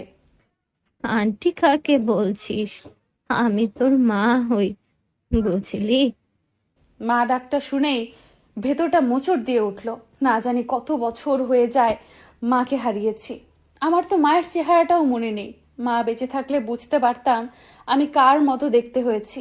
আমি আস্তে করে একবার মা বলে ডেকে উঠলাম। মা আমাকে আবারও বুকে জড়িয়ে নিল। মা এবার কেঁদে উঠলেন। কেন জানি না আমারও ভীষণ কান্না পাচ্ছে। আপনা আপনি চোখ দিয়ে পানি পড়ছে। মাকে জড়িয়ে ধরে হু হু করে কেঁদে দিলাম। মা আমার কপালে চুমু দিয়ে আমাকে আদর করে দিলেন। আজ যেন অনেক বছর ধরে শুকনো থাকা মরুভূমিতে কেউ মমতার বর্ষণ করলো। রাতে তুর্যর বোন তাসফি আমার সাথে দেখা করতে আসে। মেয়েটা আমার বয়সী হলেও আমার থেকে কিছুটা ছোট। কথাতেও একটু বাচ্চামো ভাব আছে, তবে ভারী মিশুক মেয়েটা। মিনিট দশেকের মধ্যে ওর উপর মায়া পড়ে গেছে আমার। একটা জিনিস ভাবতে খুব অবাক লাগছে, পরিবারের মানুষগুলো এত ভালো, কিন্তু তুর্য এমন কেন? একটা মেয়ের জীবন নষ্ট করতে একবারও ভাবলো না। তুর্যকে আমি কিভাবে স্বামী হিসেবে মেনে নিব? আমি তো কখনোই পারবো না তুর্যকে ভালোবাসতে। তাহলে এই সম্পর্কের ভবিষ্যৎ কি হবে? আপন মনেই কথাগুলো ভাবছিলাম, তখন ফোনটা বেজে উঠল। স্ক্রিনে রায়ানের নাম্বার দেখতেই কলেজা কেঁপে উঠল। কি উত্তর দিব আমি রায়ানকে? সে তো এখনো হয়তো আমার সাথে জীবন কাটানোর স্বপ্ন সাজিয়ে বসে আছে, আর আমি কিনা তার সাথে এত বড় বিশ্বাসঘাতকতা করলাম। রায়ান কি আমার অবস্থানটা বুঝতে পারবে? আমি যে উপায়হীন ছিলাম সেটি কি রায়ান বুঝবে? আমাকে কি কখনো ক্ষমা করবে? ফোনটা বাজতে বাজতে বন্ধ হয়ে গেল চার্জের অভাবে। রায়ানের কথা ভেবে 2 ফোঁটা জল চোখ দিয়ে গড়িয়ে পড়ল। তাসফি আর রিশান, তুর্যর চাচাতো ভাই, এসেছে বাসর ঘর সাজাতে। কথাটা আমার মাথায় থেকে বেরিয়েই গেছিল। নিয়ম অনুযায়ী আজকে আমাদের বাসর রাত, কিন্তু আমি তো এটা হতে দিতে পারবো না। তুর্যকে আরো একবার আমাকে স্পর্শ করতে আমি দিতে পারি না। আমাকে কিছু একটা করতেই হবে, কিন্তু কি? সেদিনও আমি তার শক্তির কাছে হেরে গেছিলাম, আর আজ তো তার স্পর্শ বৈধ হবে। তাসফি এক প্রকার জোর করেই আমাকে একটা লাল শাড়ি পরিয়ে দিয়ে গেছে। বিছানায় ঠিক মাঝ বরাবর বসে আমি এসব চিন্তা করছি আর ঘামছি। এসি চালু আছে, তবুও প্রচন্ড গরম লাগছে আমার। দরজায় খটখট শব্দ হচ্ছে, তার মানে তুর্য এসে গেছে। হার্টটা অসম্ভব দ্রুত বিট করছে, কিন্তু ভয় নেই। আজকে আমি প্রস্তুত। একটা ছুরি বাম হাতে নিয়েই বসে আছি। তুর্য আমার কাছে এলে এক ঘা বসিয়ে দেব। তুর্য রুমে ঢুকতেই ওয়াশরুমে গেল, বেরিয়ে আমার কাছে এগিয়ে আসছে, আর আমি ছুরিটা বারবার শক্ত করে ধরছি। আমার কাছে এসে আমার দিকে ঝুঁকে তুর্য আমাকে আচমকা জড়িয়ে ধরলো। এভাবে জড়িয়ে ধরাতে আমি ঘাবড়ে গেলাম। তুর্যর হাত আমার হাত দুটো চেপে ধরে মুখটা আমার কানের কাছে এনে ফিসফিস করে বলল, ফল কাটা ছুরি দিয়ে মানুষ কাটা যায় না। তুর্যর কথায় আমি পুরোই বেকুব বনে গেছি। আমার হাতে ছুরি এই লোকটা কিভাবে জানলো? চোখ দুটো বড় বড় করে তাকালাম তার দিকে। এর পরের বার কিচেন থেকে ধারালো ছুরি আনবা। তুমি তুর্য আহমেদের বউ, এই ফল কাটা ছুরি দিয়ে মানুষ কাটতে গেছো? এটা মানুষ শুনলে তো হেসে হেসে মরে যাবে। Think something big, you know. তুর্যর কথায় আমার গা জ্বলে যাচ্ছে। একে তো এত টর্চার, আবার এমন গা জ্বালানো কথাবার্তা। আপনি কি করে জানলেন আমি ছুরি হাতে বসে আছি? এই ঘরের প্রতিটা জিনিস আমার মুখস্থ। ফলের ঝুড়িতে যখন ছুরিটা দেখতে পাইনি, তখনই বুঝেছিলাম সেটা তোমার কাছে। আগে বললেই পারতে না তো? অভিনয়ের প্রয়োজন ছিল না? প্রতিনিয়ত অভিনয় করতে করতে এখন শুধু ওটাই করতে পারি। উনি কি বললেন কিছুই বুঝতে পারলাম না, কিন্তু রাগটা কমাতে পারছি না। এখন আমার একা থাকা দরকার, তাই বিছানা থেকে উঠে ব্যালকনিতে গিয়ে দাঁড়ালাম। মেকআপ এমনি তো করিনি, আর চুলটা কোনো রকম খোপা করা ছিল, যা খুলে গেছে। আমি চোখ বন্ধ করে দাঁড়িয়ে আছি। কিছুক্ষণ পর ঘাড়ে কারো গরম নিঃশ্বাস পড়ল। আমি জানি এটা তুর্যই। তার শরীরের ঘ্রাণটা খুব পরিচিত মনে হয় আমার। এর কারণ অবশ্য আমার জানা নেই। আমার ঘাট থেকে চুলগুলো সরিয়ে দিয়ে তুর্য চুমু দিতে লাগলো। আস্তে আস্তে তুর্যর হাত আমার পেট বিচরণ করতে লাগলো। রাগ কমার জায়গায় আরো বেড়ে গেল আমার। পেছনে ফিরেই তুর্যকে ধাক্কা দিয়ে ফেলে দিলাম। তুর্য আবারও সেই আহত দৃষ্টিতে তাকিয়ে আছে আমার দিকে। তার এই করুণ দৃষ্টি আমার মনে আঁচড় কাটছে। না, আমি দুর্বল হব না। এই অমানুষটাকে আমি কিছুতেই প্রশ্রয় দিতে পারি না। আপনি কোন সাহসে আমাকে স্পর্শ করেছেন? আপনার আমার উপর কোনো অধিকার নেই। আপনি আমার সাথে যা করেছেন, এরপর ভাবলেন কি করে আমি আপনার সাথে এসব? ছি! সবাইকে নিজের মতো নোংরা মনে করেন, তাই না? এতই যখন চাহিদা, পতিতা পল্লীতে গেলেই তো পারেন, নাকি আমাকেও পতিতাই মনে হয়? একটা কথা মনে রাখবেন, যতবার আপনি আমার কাছে আসবেন প্রতিবারই জোর করেই আসতে হবে। স্ব ইচ্ছায় আমি কখনো আপনাকে কাছে আসতে দেব না। আমি কখনোই আপনাকে আমার স্বামীর মর্যাদা দিতে পারবো না, কখনোই পারবো না আপনাকে ভালোবাসতে। তুর্য একই দৃষ্টিতে আমার দিকে তাকিয়ে আছে। এত কিছু বলার পরেও তার চোখ এক মুহূর্তের জন্য সরেনি আমার উপর থেকে। এই চোখ দুটো আজ কোনো রাগ নেই, না আছে হিংস্রতা। কেন যেন মনে হচ্ছে আমার কথায় সে অনেক কষ্ট পেয়েছে। তুর্যর চোখ দুটোর কোটরে পানি টলমল করছে। আমার ভীষণ কষ্ট হচ্ছে তুর্যর চোখের দিকে তাকিয়ে থাকতে। তুর্য আমাকে কিছু না বলেই সেখান থেকে চলে গেল। কোথায় গেল আমি জানি না, আসলে জানার চেষ্টাও করিনি। রাত তখন প্রায় 1টা। বাসার সবাই হয়তো ঘুমিয়ে পড়েছে, ঘুম নেই শুধু আমার চোখে। কিছুক্ষণ ওভাবে দাঁড়িয়ে থেকে রুমে চলে এলাম। ঘুম আসছে না কিছুতেই। বারবার মনে হচ্ছে তুর্য কষ্ট পেয়েছে। কেন জানি না তুর্য কেমন আছে, কি করছে জানতে ইচ্ছে হচ্ছে। তুর্যর কথা জানার ইচ্ছে দমিয়ে রাখতে না পেরে রুম থেকে বেরিয়ে পড়লাম। কিন্তু এবারের কিছুই আমি চিনি না। আন্দাজে যেতে যেতে একটা রুমের লাইট জ্বালানো দেখলাম নিচ দিয়ে। দরজার বাইরে কান পেতে শোনার চেষ্টা করছি। তুর্য কার সাথে যেন কথা বলছে, কিন্তু কথাগুলো শুনতে পাচ্ছি না। দরজায় ধাক্কা দিতেই বুঝতে পারলাম দরজা ভেতর থেকে লক করা। কিন্তু আমার জানার অনেক আগ্রহ হচ্ছে ভেতরে তুর্য কার সাথে কথা বলছে। বেশ কিছুক্ষণ অপেক্ষা করে আমি রুমে ফিরে এলাম আর শুয়ে পড়লাম। একটা ফটো ফ্রেম বুকে জড়িয়ে ধরে আছে তুর্য। দু চোখ বেয়ে নোনা জলগুলো ঝরে যাচ্ছে। এদেরই বা কি দোষ দেবে সে? দোষ তো তার ভাগ্যের। সবকিছু কাছে পেয়েও আজ তার কাছে কিছুই নেই। তার বেঁচে থাকার একমাত্র অবলম্বন সেই মানুষটা, সেই মানুষের কাছে চরম ঘৃণার সে, যাকে এক নজর না দেখলে হৃদয়ে রক্তক্ষরণ হয়। সেই মানুষটা তুর্যের মুখটাও সহ্য করতে পারে না। এই কষ্ট না কাউকে বলতে পারবে সে, আর না কেউ বুঝতে পারবে।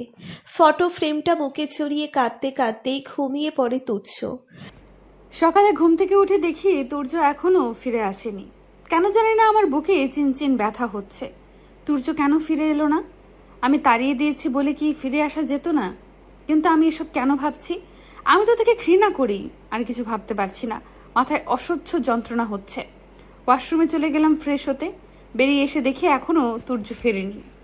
এখন আমার রাগ হচ্ছে। এত কি অভিমান তার? একটু কিছু বলেছি তো কি হয়েছে? এতটুকু তো আমি বলতেই পারি, সে আমার সাথে যা করেছে তার সামনে এই কথাগুলো কিছুই না। কিন্তু তুর্য তো আমাকে কিছুই বলেনি। আমার কেন এত অস্থিরতা হচ্ছে? আপন মনেই কথাগুলো ভাবছিলাম আর চুল আঁচড়াচ্ছিলাম। তখন দরজায় নক পড়ল। জানি না কেন আমার ঠোঁট দুটো একাই একটু হেসে উঠল। নিজের অজান্তেই আমার মন বলে উঠল তুর্য এসেছে। এক ছুটে গিয়ে দরজা খুলতেই আমার মুখটা আবারও মলিন হয়ে গেল। দরজার সামনে তাসফি দাঁড়িয়ে আছে। নাস্তার জন্য ডাকতে এসেছে আমাকে। কেন জানি না তুর্যর কথা জানতে ইচ্ছে হচ্ছে, কিন্তু সংকোচ বোধ হচ্ছে অনেক। অবশেষে লজ্জা শরমের মাথা খেয়ে তাসফিকে বলেই ফেললাম, তোমার ভাইয়া কোথায় তাসফি? ভাইয়া তো তার রুমে। তার রুম মানে? এটা তাহলে কার রুম? না মানে আসলে এটাও এখন ভাইয়ার রুম। আগে ভাইয়া অন্য রুমে থাকতো আর কি। ও, তোমার ভাইয়া বের হবে না? কি জানি ভাবি, বলতে পারলাম না। তুমি নিচে আসো, আম্মু ডাকছে।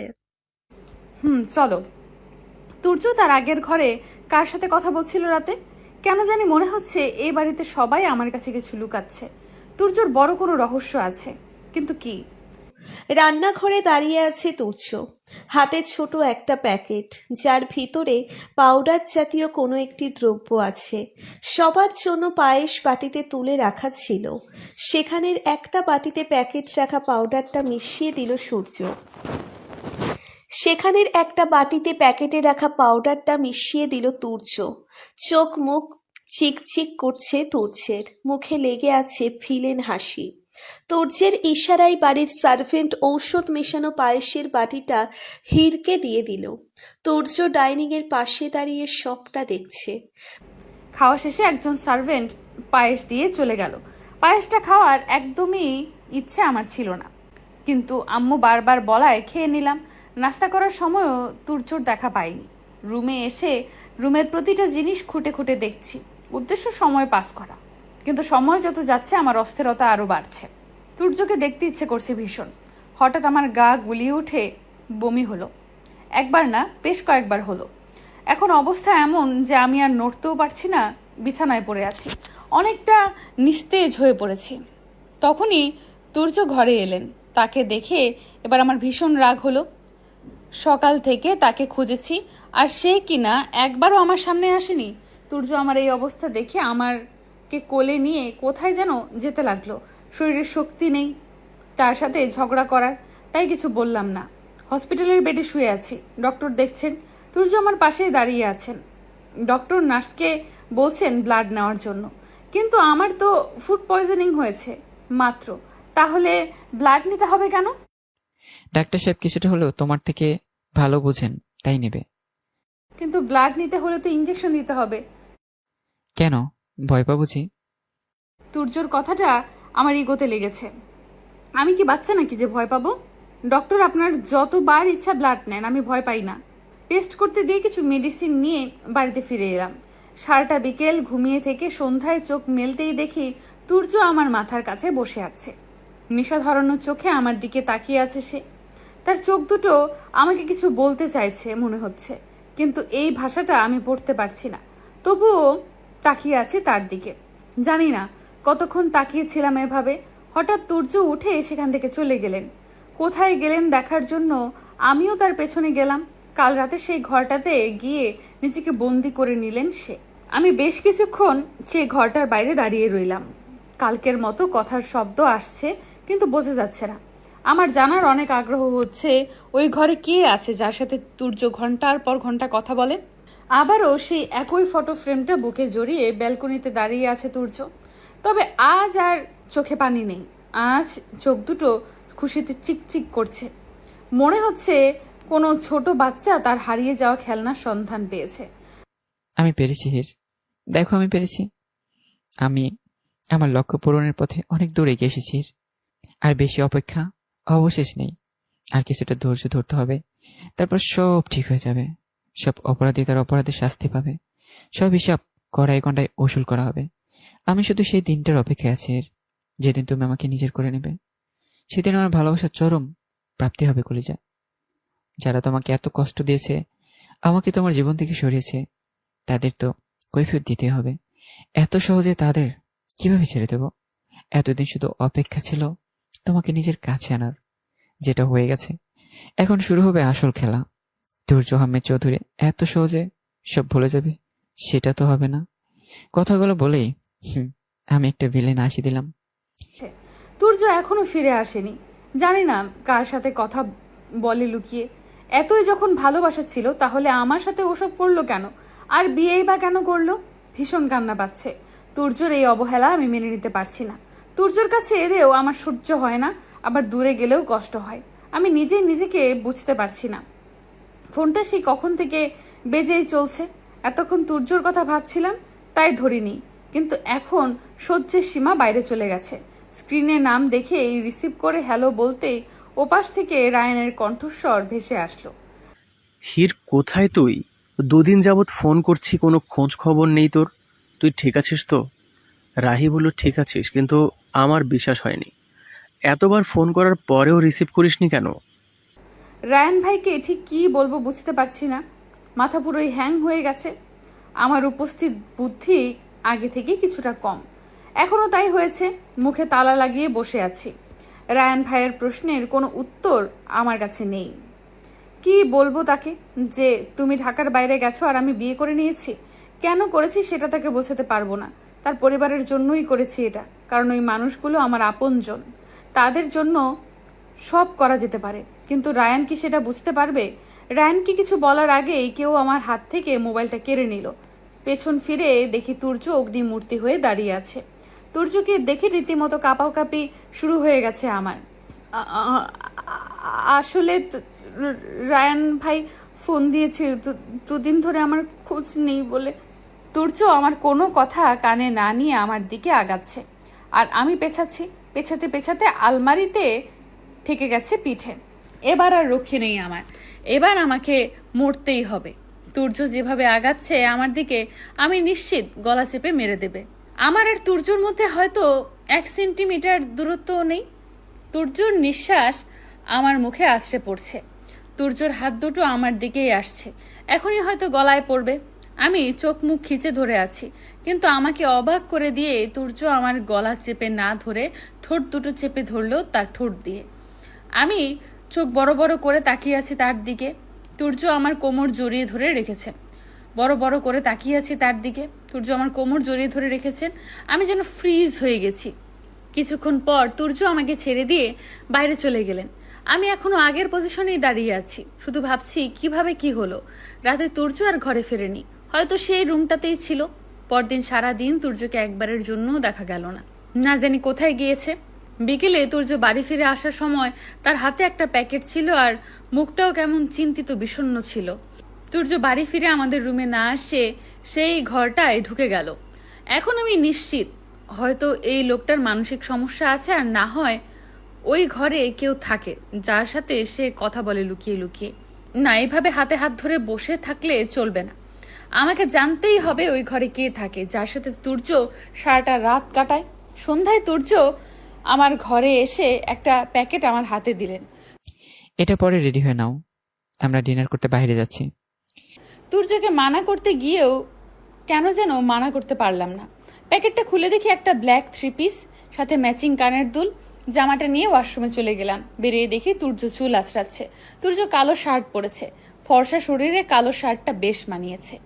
আমাকে বের হতে দেখে তুর্য নিচে চলে গেলেন। চোখে হালকা কাজল আর ঠোঁটে হালকা রঙের একটা লিপস্টিক পরে নিলাম। চুলগুলো ছেড়ে দিয়েছি। 3 পিসটা অনেক সুন্দর, আমাকে ভালোই মানিয়েছে। তুর্যর পছন্দ এতটাও খারাপ না। হ্যান্ডব্যাগটা নিয়ে নিচে গেলাম। তুর্য নিচেই দাঁড়িয়েছিল, আমার দিকে বেশ কিছুক্ষণ তাকিয়ে রইলেন। এইভাবে তাকিয়ে থাকায় আমার খুব অস্বস্তি হচ্ছে। হালকা করে একটু গলা ঝাড়া দেওয়াতে তুর্য যেন হুঁশ ফিরে পেল। রেস্টুরেন্টে আমাদের সাথে তুর্যর বডিগার্ড জনও গেল। রেস্টুরেন্টের ভেতরে ঢুকতেই উপস্থিত সবাই তুর্যর উপর হুড়মুড়িয়ে পড়ল। রকস্টার তুর্যকে এইভাবে দেখতে পাবে হয়তো আশা করেনি। দরজার সামনে দাঁড়িয়ে আছি 3 থেকে 4 মিনিট হয়ে যায়, তবুও ঢুকতে পারছি না। মেয়ে ফ্যানগুলো মনে হচ্ছে তুর্যকে খেয়ে ফেলবে। সেলফি নিচ্ছে তো নিচ্ছেই। অবশেষে তাদের সেলফি প্রোগ্রাম শেষ হলে তুর্য আমার হাত ধরে একটা টেবিলে বসিয়ে দিল। এই টেবিলটা হয়তো স্পেশাল ভাবে সাজানো হয়েছে। সবাই আমার দিকে এমন ভাবে তাকিয়ে আছে যেন আমি একটা এলিয়েন। রকস্টার তুর্যর সাথে আমাকে দেখে সবার চোখ বড় বড় হয়ে আছে। তুর্য টেবিলে বসতেই কিছু মেয়ে ফ্যান এসে তুর্যকে একটা গান শোনানোর জন্য রিকোয়েস্ট করতে লাগলো। তুর্য তাদের হ্যাঁ সম্মতি দিলে ম্যানেজার গিটারের ব্যবস্থা করে দিল। এই মেয়েগুলোর আদিক্ষেতা দেখে আমার গা জ্বলে যাচ্ছে। একটা মানুষ বউয়ের সাথে ডিনার করতে এসেছে, তাতেও শান্তি নেই। তুর্য গিটার হাতে নিয়ে সেন্টারে গিয়ে বলল, এখন আমি যে গানটা গাইবো সেটা আমি ডেডিকেট করতে চাই আমার লাভলি ওয়াইফকে। তুর্যর কথা শুনে ওর ফ্যানরা মনে হচ্ছে আকাশ থেকে পড়লো। সবাই অবাক হয়ে জিজ্ঞেস করলো, বউ মানে? তুর্য, আপনি কি বিয়ে করেছেন? Yeah, meet my lovely wife here. আমার দিকে ইশারা করে সবাই আমার দিকে তাকিয়ে আছে। নিয়ে শুধু আমার বউ নয়, আমার বেস্ট ফ্রেন্ড, আমার ছোটবেলার না, টিনেজের ভালোবাসা, আমার জীবন, আমার কলিজা, আমার হির। এই লোকটা পারেও বটে, কত সুন্দর সাজিয়ে গুছিয়ে মিথ্যা বলছে। বিয়ে করলো জোর করে, আবার আমি নাকি তার ছোটবেলার টিন এজের ভালোবাসা। একটা মেয়ে কান্না শুরু করে দিয়েছে তুর্যর বিয়ের কথা শুনে। আমার কেন জানি না খুব হিংসে হচ্ছে মেয়েগুলোর প্রতি। কেমন চিপকে দাঁড়িয়ে আছে তুর্যর সাথে। তুর্য গিটারের সুর তুললো, আমিও তাকিয়ে আছি তুর্যের দিকে। সেই তুমি কেন এত না হলে, সেই আমি কেন তোমাকে দুঃখ দিলে, কেমন করে এত না হলে তুমি, কিভাবে এত বদলে গেছি আমি, ও বুকেরই সব কষ্ট দুহাতে সরিয়ে চলো বদলে যাই। তুমি কেন বোঝো না তোমাকে ছাড়া আমি অসহায়, আমার সবটুকু ভালোবাসা তোমায় ঘিরে, আমার অপরাধ ছিল যতটুকু তোমার কাছে, তুমি ক্ষমা করে দিও আমার। করতালির শব্দে আমার ধ্যান ভাঙলো। গালে হাত দিয়ে বুঝতে পারলাম গাল ভিজে গেছে চোখের পানিতে। তার মানে কি আমি কাঁদছিলাম? কিন্তু আমি কেন কাঁদবো? তুর্যর দিকে ভালো মতো তাকিয়ে দেখলাম তুর্যর চোখও ভেজা। তবে কি তুর্যও কাঁদছিল? এসব কি হচ্ছে? তুর্য সবাইকে বিদায় জানিয়ে টেবিলে এসে বসে পড়ল। মুখে হাসি লেগে থাকলেও তুর্যর চোখ দুটো টলমল করছে। আমি স্পষ্ট দেখতে পাচ্ছি তুর্য কান্না চেপে রেখেছে। কিন্তু কেন? ডিনার শেষে বাড়ি ফিরে তুর্য আমার রুমেই এসেছে। বারবার জানতে ইচ্ছে করছে তুর্য তখন কেন কাঁদছিল, কিন্তু সাহস কুলাতে পারছি না। ফ্রেশ হয়ে বেরিয়ে আসতেই তুর্য বলল, হির, হুম। তুমি কি রেগুলার কোনো মেডিসিন নাও? হঠাৎ তুর্যর এই প্রশ্নে আমি কপাল কুঁচকে তার দিকে তাকিয়ে আছি। প্রশ্নটার কোনো যুক্তি খুঁজে পেলাম না। কেন বলুন তো? না, আসলে ডাক্তার তোমার মেডিকেল হিস্ট্রি জানতে চায়। তোমার এমন হঠাৎ কেন তো বমি হওয়া ডাক্তারের কাছে একটু অদ্ভুত মনে হয়েছে, তাই সে জানতে চায় আর কি। ও হ্যাঁ, প্রতিদিন রাতে আমি একটা ওষুধ খাই। কোন রোগের ওষুধ? এটা তো আসলে আমার না মনে নেই কোন রোগের, কিন্তু ওষুধটা খেলেই খুব ভালো ঘুম হয়। তাই বুঝি? হুম। কালকে সকালে একটু দিও তো ওষুধটা, ডাক্তার দেখবে। আচ্ছা, দিয়ে দেব। তার আগে একটা প্রশ্নের উত্তর চাই। বলো। পূর্বের দিকের ঘরটা কার, যেটাতে আপনি প্রতিদিন থাকেন? আমার প্রশ্নে যেন তুর্য অনেকটা বিচলিত হলেন। কেমন যেন অস্থির অস্থির লাগছে তুর্যকে। তিনি ইনিয়ে বিনিয়ে বললেন, ওটা আমারই ঘর, তোমার সামনে থাকলে তোমার প্রবলেম হয়, তাই ওই ঘরে থাকি। তুর্যর প্রশ্নের উত্তরে আমি সন্তুষ্ট না। আমি নিজে তাকে কথা বলতে শুনেছি। আমি নিশ্চিত তুর্য কিছু একটা লুকাচ্ছে আমার কাছে। রাত 2টা বাজে। আমার চোখে ঘুম নেই।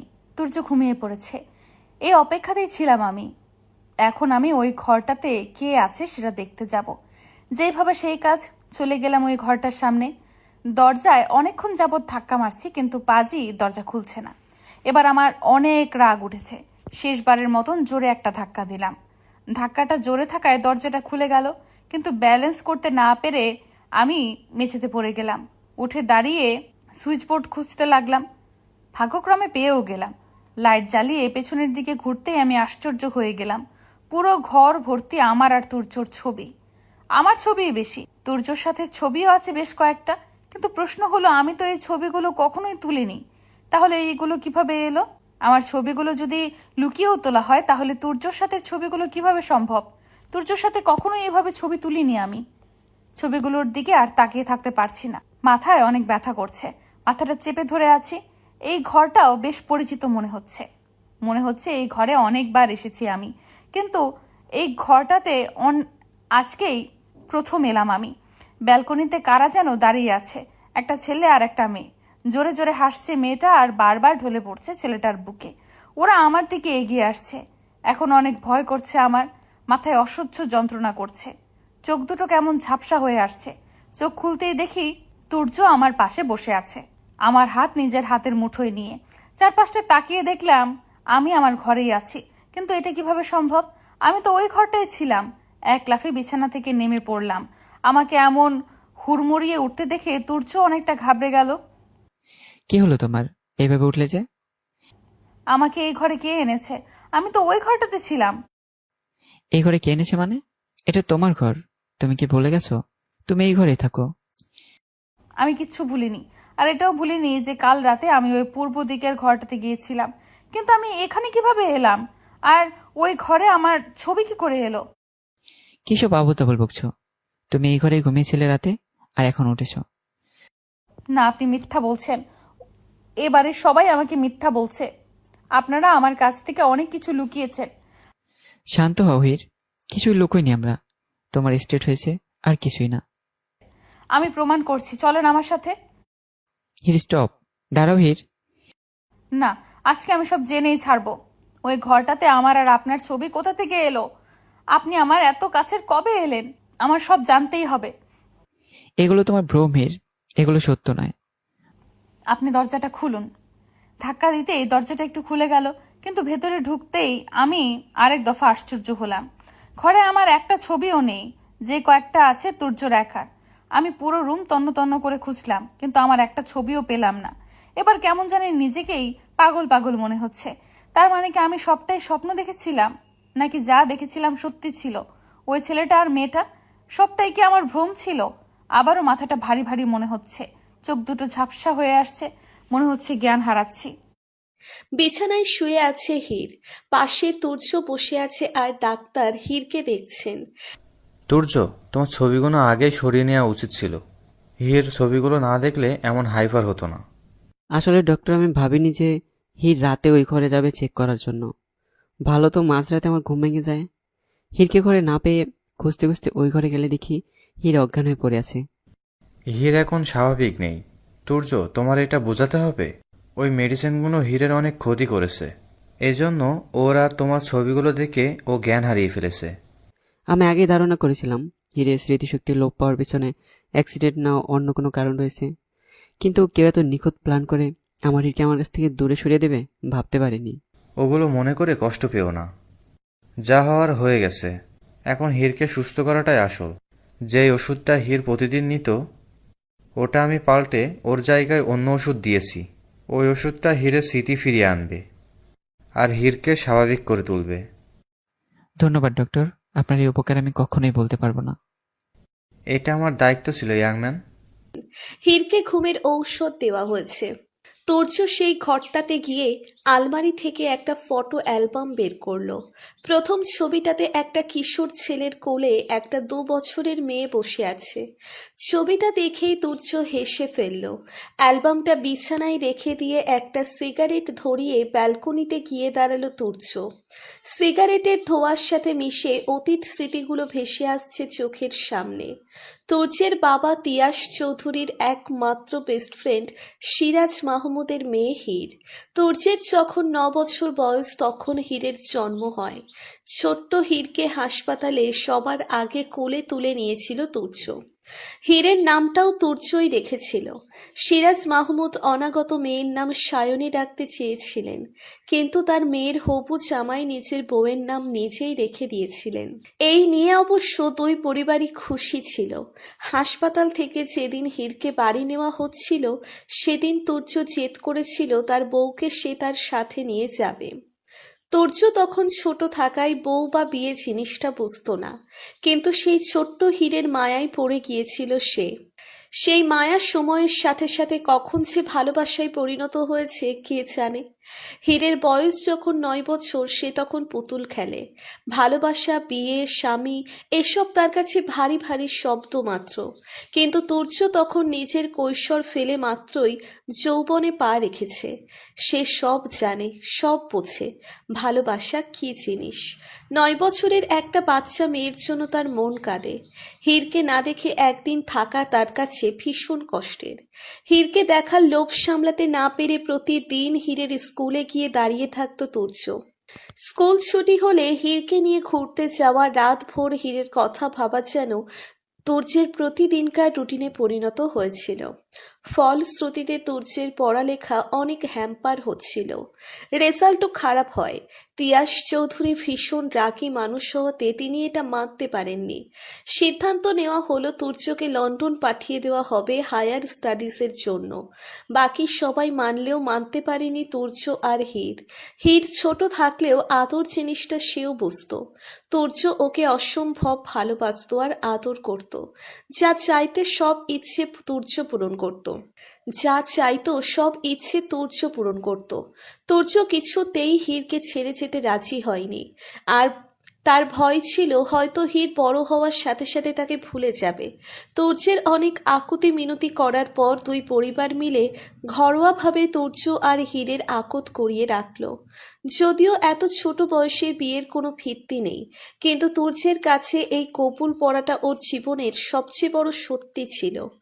আকদের দিন হীর একটা লাল লেহেঙ্গা আর 2 বেনুনি করে সারা বাড়ি দৌড়েছিল। তুর্য মন থেকে হীরকে বউ বলে মেনে নিলেও হীর কবুল বলেছিল খেলা ভাবে। 2 মাস পর তুর্যের যাওয়ার দিন হীর তুর্যকে জড়িয়ে ধরে সে কি কান্না! হীরের কান্না থামানোর জন্য তুর্য হীরকে অনেকগুলো চকোলেট দিয়ে গিয়েছিল আর ওয়াদা করেছিল আসার সময় অনেক চকোলেট আর ব্ল্যাক টেডি বিয়ার নিয়ে আসবে। এয়ারপোর্টের বাইরে দাঁড়িয়ে অনেকক্ষণ তাকিয়েছিল তুর্য হীরের দিকে। আর হীর চকোলেট খেতে খেতে ফর্সা মুখখানা চকোলেট কালার বানিয়ে ফেলেছিল। চলে গেল তুর্য ভিন দেশে, হয়ে গেল আলাদা দুজনে। 3-4টে সিগারেট প্রায় শেষ তুর্যের। তখনই তাসফির ডাকে অতীত থেকে ফিরে আসে। ভাইয়া, ভাবির ঘুম ভেঙে গেছে? তুই যা, আমি আসছি। সিগারেটে শেষ টানটা দিয়ে নিচে ফেলে পা দিয়ে আগুন নিভিয়ে দিল তুর্য। এখন আবার অভিনয়ের পালা। ঘুম থেকে উঠে বসতেই তুর্যকে পাশে দেখলাম। তার মানে আমি স্বপ্ন দেখছিলাম, কিন্তু স্বপ্নটা আমার কাছে সত্যি মনে হয়েছিল। তুর্য আমাকে খাবার খাইয়ে দিয়ে ঔষধ হাতে দিলেন। এটা কিসের ওষুধ? এটা ডক্টর দিয়েছেন তোমার শরীর খুব দুর্বল হতে। তুর্য কিছুটা বিচলিত হলেন আমার প্রশ্নে, কিন্তু কেন জানি না তাকে বিশ্বাস করতে ইচ্ছে হচ্ছে। ওষুধটা খেয়ে নিলাম। তুর্য খাবার প্লেট নিচে রাখতে গেলে আমি বিছানা থেকে নেমে ব্যালকনির দিকে যাচ্ছিলাম। তখন নিচ থেকে চেঁচামেচির শব্দ আসতে লাগলো। কি হয়েছে জানার জন্য নিচে নামতেই বুকটা ছ্যাত করে উঠলো আমার। রায়ান ভাইয়া দাঁড়িয়ে আছে আমার সামনে। তুর্যর বডিগার্ড জন তাকে ধরে রেখেছে। হয়তো তুর্যর সাথে কথা কাটাকাটি হচ্ছিল। আমাকে দেখে দুজনেই নেমে গেল। রায়ান ভাইয়া আমার দিকে করুণ দৃষ্টিতে তাকিয়ে আছে। তার দুটো চোখ পানিতে টলমল করছে। হয়তো কিছুক্ষণের মধ্যেই অশ্রুকণাগুলো নিচে গড়িয়ে পড়বে। আমার ভীষণ কষ্ট হচ্ছে তার দিকে তাকিয়ে থাকতে। লজ্জায় মাথা নুইয়ে পড়ছে আমার। আমি যে তার অপরাধী। তার সব স্বপ্ন, সব আশা, ভালোবাসা আমি কেড়ে নিয়েছি। হীর, তুই এটা কিভাবে পারলি? কিভাবে আমার মনটা তুই ভেঙে দিলি? আর কেউ না জানুক, তুই তো জানতি আমি তোকে কতটা ভালোবাসি। তাহলে কেন করলি আমার সাথে এমনটা? আমার ভালোবাসার কি কোনো মূল্য ছিল না তোর কাছে, বল? এতটাই তুচ্ছ ছিল আমার ভালোবাসা? আমাকে ক্ষমা করে দাও প্লিজ। আমি যে নিরুপায় ছিলাম। আমার সামনে আর কোনো পথ খোলা ছিল না। কি এমন অসহায়ত্ব ছিল তোর যে তুই আমাকে ছেড়ে এই লোকটাকে বিয়ে করেছিস? রায়ান ভাইকে কি তবে মামি কিছুই বলেনি? মামা মামির জীবন বাঁচাতেই তো আমি বিয়েটা করলাম। তখনই মনে পড়ে গেল আমার ভিডিও কলে মামি, রাহি সবাই অবচেতন অবস্থায় ছিল। তার মানে তারা কেউই জানে না বিয়েটা আমি উপায়হীন হয়ে করেছি। তুর্যর প্রতি আমার ঘৃণা যেন আরো বেড়ে গেল আজকের পর থেকে। আমার সবগুলো আপন মানুষের কাছ থেকে আমাকে চিরদিনের জন্য অপরাধী বানিয়ে দিয়েছে এই লোকটা। সবাই আমাকে ঘৃণা করে, কিন্তু রায়ান ভাইয়ার চোখে নিজের জন্য ঘৃণা দেখে খুব কষ্ট হচ্ছে আমার। এই মানুষটার চোখে আগে আমি আমার জন্য ভালোবাসা ছিল। আমার জীবন এইভাবে পাল্টে যাবে আমি কখনো ভাবিনি। রায়ান ভাইয়া আরো কিছু বলতে যাচ্ছিল, কিন্তু তার আগেই তুর্য তাকে থামিয়ে দিল। লোক রায়ান, তোমার সাথে ঝগড়া করতে চাই না, কিন্তু আমার ওয়াইফকে নিয়ে এসব কথা বললে আমি সহ্য করতে পারবো না। হীরা আমার বউ, ওকে ভালোবাসার অধিকার একমাত্র আমার। সেই অধিকারের ভাগ তো দূরে থাক, সেটি ওটা আমি কাউকে দিতে প্রস্তুত নই। সো নেক্সট টাইম থেকে একটু সাবধান। হীরের রিলেটিভ হিসেবে এই বাড়িতে আসবা, অ্যান্ড ইউর মোস্ট ওয়েলকাম। কিন্তু হীরের লাভার হয়ে আসতে চাইলে I want tolerate. Now you can go. Ryan ভাইয়া কিছু বলতে গিয়েও থেমে গেলেন। আমার দিকে এক পলক তাকিয়ে বেরিয়ে গেলেন। আমি সেইভাবেই দাঁড়িয়ে রইলাম। কিছুই করার নেই আমার। নিজেকে নিজের কাছে নিকৃষ্ট মনে হচ্ছে। বিকেলে বাসার সবাই ড্রয়িং রুমে বসে আড্ডা দিচ্ছে। আমিও বসে আছি। তবে শুধুই বসে আছি, তারা কথা বলছে আমি শুনছি। রিসানার বাবা অফিসের কাজ করছে আর তুর্য ল্যাপটপে মুখ গুজে কি যেন করছে। তখনই একটা মেয়ে ঝড়ের বেগে এসে তুর্যকে জড়িয়ে ধরলো। ঘটনার আকস্মিকতায় সবারই মুখ হা হয়ে গেছে। দেখে বোঝা যাচ্ছে আশ্চর্য হয়েছে প্রচুর, কিন্তু সবার থেকে আমি বেশি আশ্চর্য হয়েছি। কে এই মেয়েটা যে অন্য একজনের স্বামীকে আশ্রয়পৃষ্ঠে জড়িয়ে ধরে আছে? মেয়েটার উপর কেন জানি না প্রচন্ড রাগ হচ্ছে। জড়িয়ে ধরেছে তো ধরেছে, ছাড়ার নাম নেই। পরপুরুষের সাথে এত চিপকানোর কি দরকার? যত সব। জানি তুর্যের বউ আছে, তারপরও এমনভাবে জড়িয়ে ধরে রেখেছে। মেয়েটা তুর্যকে ছেড়ে দাঁড়াতেই ফুপি আম্মু এসে মেয়েটাকে জড়িয়ে ধরে কান্না করে দিল। ফুপি আম্মু সরে যাওয়ার পর একে একে সবাই মেয়েটাকে জড়িয়ে ধরতে লাগলো, আর আমি হ্যাবলাকান্তের মতো দাঁড়িয়ে সবটা দেখছি। তবে দেখে মনে হচ্ছে মেয়েটা এদের রিলেটিভ হবে। সবার সাক্ষাৎ পর্ব শেষ হলে ফুপি আম্মু মেয়েটাকে আমার সামনে নিয়ে এলো। হীর, ওর নাম কিয়ারা, আমার মেয়ে। আজকেই লন্ডন থেকে ফিরলো। এতক্ষণে বুঝতে পারলাম কাহিনী। মেয়েটা তুর্যর বোন, আর আমি কি না কি ভেবেছিলাম। কেমন আছো হীর? আমি ভালো আছি আপু, তোমার কি খবর? আর খবর? তুর্য একা একা বিয়ে করে নিল, আমাকে একবার বললও না। ভালো কিভাবে থাকি বলো? আমার কিছু বলার আগেই তুর্য বলে উঠল, হীর তোর ভাবি হয় কেরা? ওর নাম ধরে বলছিস কেন?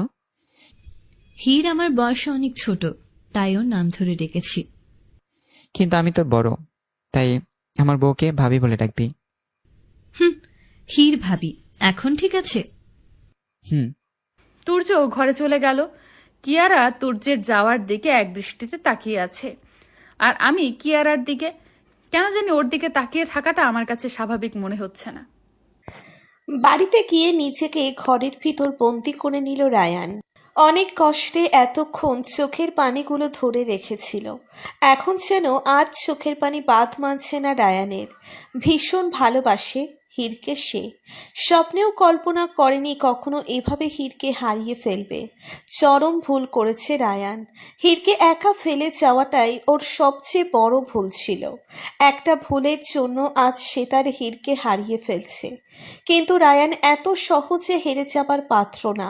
সে জানে হীর ওর স্মৃতির শক্তি হারিয়ে ফেলেছে, তাই এত সহজে সে রায়ানকে ভুলে তুর্যকে আপন করে নেবে না। এখনো কিছুটা হলেও আশা বাকি আছে। বারান্দায় দাঁড়িয়ে সিগারেটে টান মারছে আর হীরের কথা ভাবছে রায়ান। যে করেই হোক হীরের সাথে দেখা করতে হবে তার। হীরকে ফিরিয়ে আনতেই হবে। হীরকে ছাড়া রায়ানের জীবন অচল। কিছু একটা ভেবে হাতের সিগারেটটা ফেলে দিয়ে হীরকে ফোন করলো রায়ান। হ্যালো হীর, প্লিজ ফোনটা রাখিস না, একটু কথা বলবো শুধু। রাখিস না ফোনটা। রাখবো না, আমারও অনেক কিছু বলার আছে। একটু দেখা করতে পারবি কাল? ঠিক আছে, আমি আসবো। সত্যি আসবি তো? আসবো। রায়ান ফোনটা রেখে দিল। চোখে মুখে আনন্দের ঝলক রায়ানের। হয়তো হীরকে নিজের করে ফিরে পাওয়ার আশাটা আবারও জেগে উঠল। রায়ানকে ফোনে বলে দিলাম যে দেখা করব, কিন্তু কিভাবে? তুর্য জানতে পারলে কি আবার উল্টাপাল্টা কিছু করবে? না, রায়ানের কাছে অপরাধী হয়ে থাকতে পারবো না আমি। তাকে সবটা জানাতেই হবে। মাথার যন্ত্রণাটা আবার শুরু হয়েছে। ওষুধটা খেয়ে নিলাম, শুয়ে আছি কিন্তু চোখে ঘুম নেই। কেন যে আমার জীবনে এই সব সমস্যা আসে বুঝি না। সব তো ভালোই চলছিল, জীবনে কোনো ঝামেলাও ছিল না। তুর্য নামক ঝড়টা এসে আমার জীবন উলট পালট করে দিল। এই লোকটাকেও আমি বুঝি না।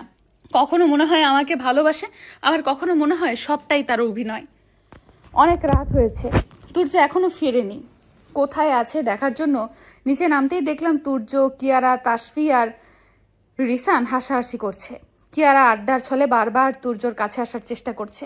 না চাইতেও কেন বারবার আমার চোখে তুর্য আর কিয়ারার ওপর আটকে যাচ্ছে। খুব অস্বস্তি হচ্ছে। কিয়ারার এমন ঢলাঢলি সহ্য করতে পারছি না আমি। কোনো কিছু না ভেবেই তুর্যর কাছে চলে গেলাম। শুনছেন? তুর্য অবাক হয়ে আমার দিকে তাকিয়ে আছে, যেন ভূত দেখেছে।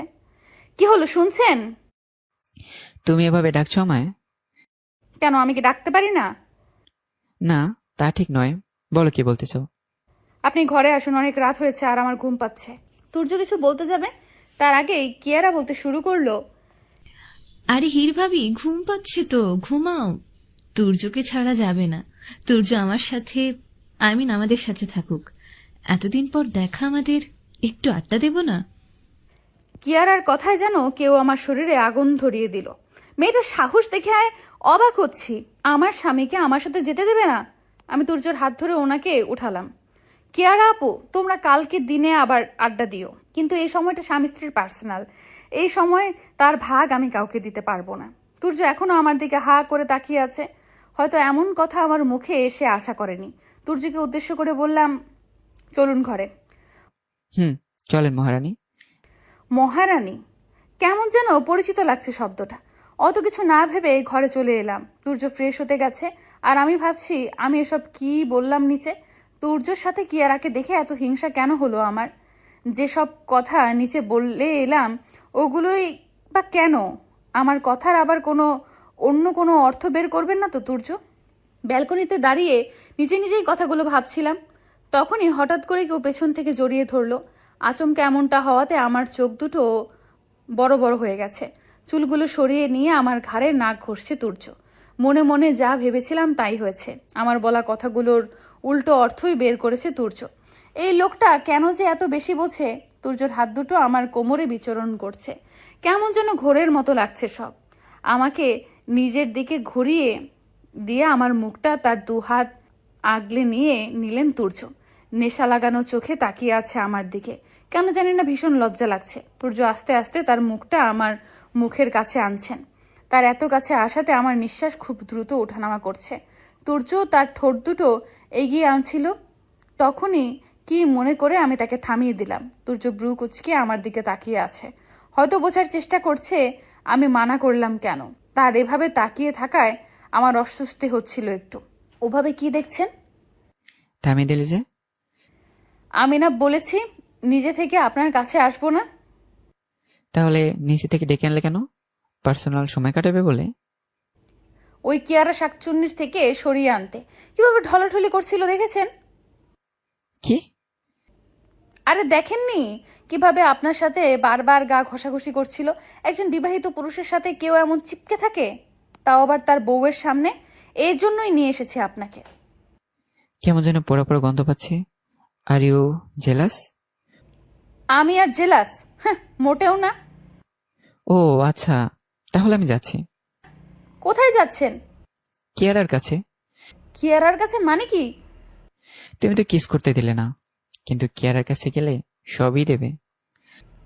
সব দেবে মানে? সব মানে বোঝো না? সব মানে সব। ছোট বাচ্চা নই আমি, সব মানে বুঝি। কিয়ারা আপনাকে সব কেন দেবে? কিয়ারা ছোট থেকে আমাকে পছন্দ করে, তাই একবার আমি ওর কাছে গেলে সব দিয়ে দেবে। আপনি ওর কাছে কেন যাবেন? আপনি যাবেন না। এখন ঘরে না পেলে বাইরে তো যেতেই হবে। কি আর করার বলো? না, আপনি যাবেন না। কেন বলো তো? আচ্ছা, রুমটা লক করে রাখো, আমি যাচ্ছি। তুর্যকে আর কিছু বলতে না দিয়ে ওনার ঠোঁট দুটো নিজের ঠোঁট দিয়ে চেপে ধরলাম। কিছুক্ষণ এভাবে থেকে ওনাকে ছেড়ে দিলাম। তুর্য হতভম্ব হয়ে আমার দিকে তাকিয়ে আছে। আমি নিজেও নিজের কাছে লজ্জিত। না জানি কি হয়েছিল আমার। আমি যে এমন কিছু করতে পারি সেটা আমার ধারণার বাইরে ছিল। আমি একটু দূরে দাঁড়িয়ে লজ্জায় মাথা নিচু করে আছি। তুর্য আমার দিকে আগাচ্ছে। তুর্য আমার কাছে এসে আমাকে কোলে তুলে নিলেন। আমি এখনো লজ্জায় তার দিকে তাকাতে পারছি না। হয়তো তাকালে বুঝতে পারতাম তুর্য কেমন নেশা ভরা দৃষ্টিতে আমার দিকে তাকিয়ে আছেন। আমাকে খাটে শুইয়ে দিয়ে তুর্য নিজের সব ভর আমার উপর ছেড়ে দিলেন। সকালে গোসল করে বসে আছি কখন তুর্য উঠবে, বের হবে বাসা থেকে, আর আমি রায়ানের ভাইয়ের সাথে দেখা করতে যাব। কিন্তু তুর্যর ওঠার কোনো নাম নিশানাই নেই। এই যে মরার মতো পড়ে পড়ে ঘুমাচ্ছে। উফ, একটা মানুষ এত কিভাবে ঘুমায়? নিচে গিয়ে কিচেন থেকে একবার ঘুরে এলাম, তুর্য এখনো ঘুমাচ্ছে। হঠাৎ মাথায় একটা শয়তানি বুদ্ধি খেললো। এক গ্লাস পানি তুর্যর মুখে ঢেলে দিলাম। তুর্য হকচকিয়ে লাফ দিয়ে উঠে পড়লেন। আর তুর্যর এমন কাক ভেজা রূপ দেখে আমি হেসে কুচি কুচি হয়ে যাচ্ছি। তুর্য রাগী দৃষ্টিতে আমার দিকে এগিয়ে আসছে, হাসিও পাচ্ছে আবার ভয়ও। আমি যেতে যেতে আলমারিতে গিয়ে আটকে গেলাম। তুর্য এসে আমাকে জড়িয়ে ধরে তার ভেজা চুলগুলো ঝাঁকিয়ে সব পানি আমার মুখে ছিটিয়ে দিলেন। আমি এখনো মুখ টিপে হেসেই যাচ্ছি। তুর্য আমাকে কোলে তুলে খাটেই শুইয়ে দিলেন। কি করছেন? ছাড়েন। না, ছাড়বো না, এটা তোমার পানিশমেন্ট। কিসের পানিশমেন্ট? আমাকে ঘুম থেকে ওঠানো আর ভিজে দেওয়ার। এত বেলা পর্যন্ত কেউ ঘুমায় নাকি? রাতে তো ঘুমোতে দিলে না, এখন কি সকালে ঘুমাবো না? আপনার লজ্জা নেই তাই না? এগুলো কেউ বলে? এই তুমি কি লজ্জা পাচ্ছ? তোমার গাল দুটো লাল হয়ে গেছে। লজ্জা কেন পাবো? আপনি সরুন আমার উপর থেকে। দরজা খোলা আছে, কেউ এসে পড়বে। কেউ আসবে না, আর এলেই বা কি?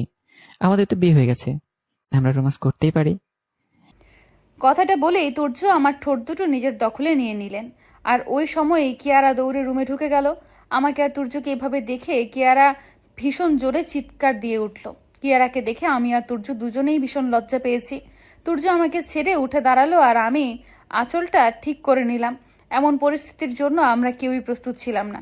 তুর্য কিছু না বলে ওয়াশরুমে চলে গেলেন। আমি লজ্জায় লাল হয়ে নিচে তাকিয়ে আছি। লজ্জা কাটিয়ে কিয়ারার দিকে তাকাতেই দেখলাম কিয়ারার চোখে পানি টলমল করছে। এই পানির রহস্য আমি বুঝতে পারলাম না। তুর্য বাসা থেকে বের হলে আমিও বেরিয়ে পড়লাম। উদ্দেশ্য রায়ান ভাইয়ের সাথে দেখা করা। পার্কে গিয়ে ঢুকতে দেখি রায়ান ভাইয়া আগেই বসে আছে। ভাইয়ের সামনে বসতেই সে আমাকে জড়িয়ে ধরলো। আমি আগের মতোই মূর্তির ন্যায় দাঁড়িয়ে আছি। রায়ান ভাই আমাকে ছেড়ে তার সামনে বসিয়ে দিলেন। কিভাবে কথা শুরু করব বুঝতে পারছিলাম না। কিছুক্ষণ চুপ থাকার পর রায়ান ভাইয়া নিজেই বলা শুরু করলেন। হীর, আমি জানি তুই এই বিয়ে ইচ্ছে করে করিসনি। নিশ্চয়ই এর পেছনে বড় কোনো কারণ ছিল। কালকেও তুই বললি তুই উপায়হীন ছিলি। আমাকে বল হীর, তোর কি সমস্যা ছিল যার জন্য তুই অন্য কাউকে বিয়ে করলি? রায়ান ভাইয়ের কথায় আমার চোখ ভিজে গেছে। মানুষটা এখনো আমাকে কত বিশ্বাস করে। ফর্সার একটা হাত মাথায় পেয়ে সব খুলে বললাম রায়ান ভাইয়াকে। বলতে বলতে কান্নায় ভেঙে পড়লাম। আমার কথা শুনে মনে হচ্ছে রায়ান ভাইয়ার মাথায় আকাশ ভেঙে পড়ল। এত কিছু হয়ে গেছে তোর সাথে হীর, আর তুই একটা বারও বলিসনি আমাকে। তুই যদি সেদিন রাতেই আমাকে সব বলতি, পরদিন সকালেই আমরা বিয়ে করে নিতাম, তাহলে আর ওই তুর্য তোকে ব্ল্যাকমেইল করে বিয়ে করতে পারতো না। আমি কখনো স্বপ্নেও ভাবিনি আমার সাথে এমন হবে। একদম সাদাসিধে একটা মেয়ে ছিলাম আমি। সেই আমার জীবনে এতটা উথাল পাথাল। আমি যদি এরপরও তোমাকে বিয়ে করতাম, সে তো তোমাকে ঠকানো হতো ভাইয়া। তুই কিচ্ছু ভাবিস না, তুর্য সবকিছু জোর করে করেছে। তোর ইচ্ছা ছিল না, তাই তুই বাড়ি থেকে আর ফিরে আসবি না। আজকে এখনই আমার সাথে পালিয়ে চল। আমরা অনেক দূরে চলে যাব, যেখানে তুর্য কেন, ওর ছায়াও পৌঁছাতে পারবে না। রায়ান ভাইয়ার ইমোশনটা আমি বুঝতে পারি আর সম্মানও করি, কিন্তু তুর্যকে ছেড়ে আমি পালাতে পারবো না তার হাত ধরে। না ভাইয়া, আমি তুর্যকে ছেড়ে আপনার সাথে যেতে পারবো না। আপনি আমাকে ভুল বুঝবেন না, কিন্তু তুর্য আমার স্বামী। তুর্য আমার সাথে যাই করুক না কেন, কিন্তু আমি জানি সে আমাকে ভালোবাসে। হয়তো আজও মুখে সে কিছুই বলেনি, কিন্তু তার চোখ বলে সে আমাকে ভালোবাসে। তুই এসব কি বলছিস হীর?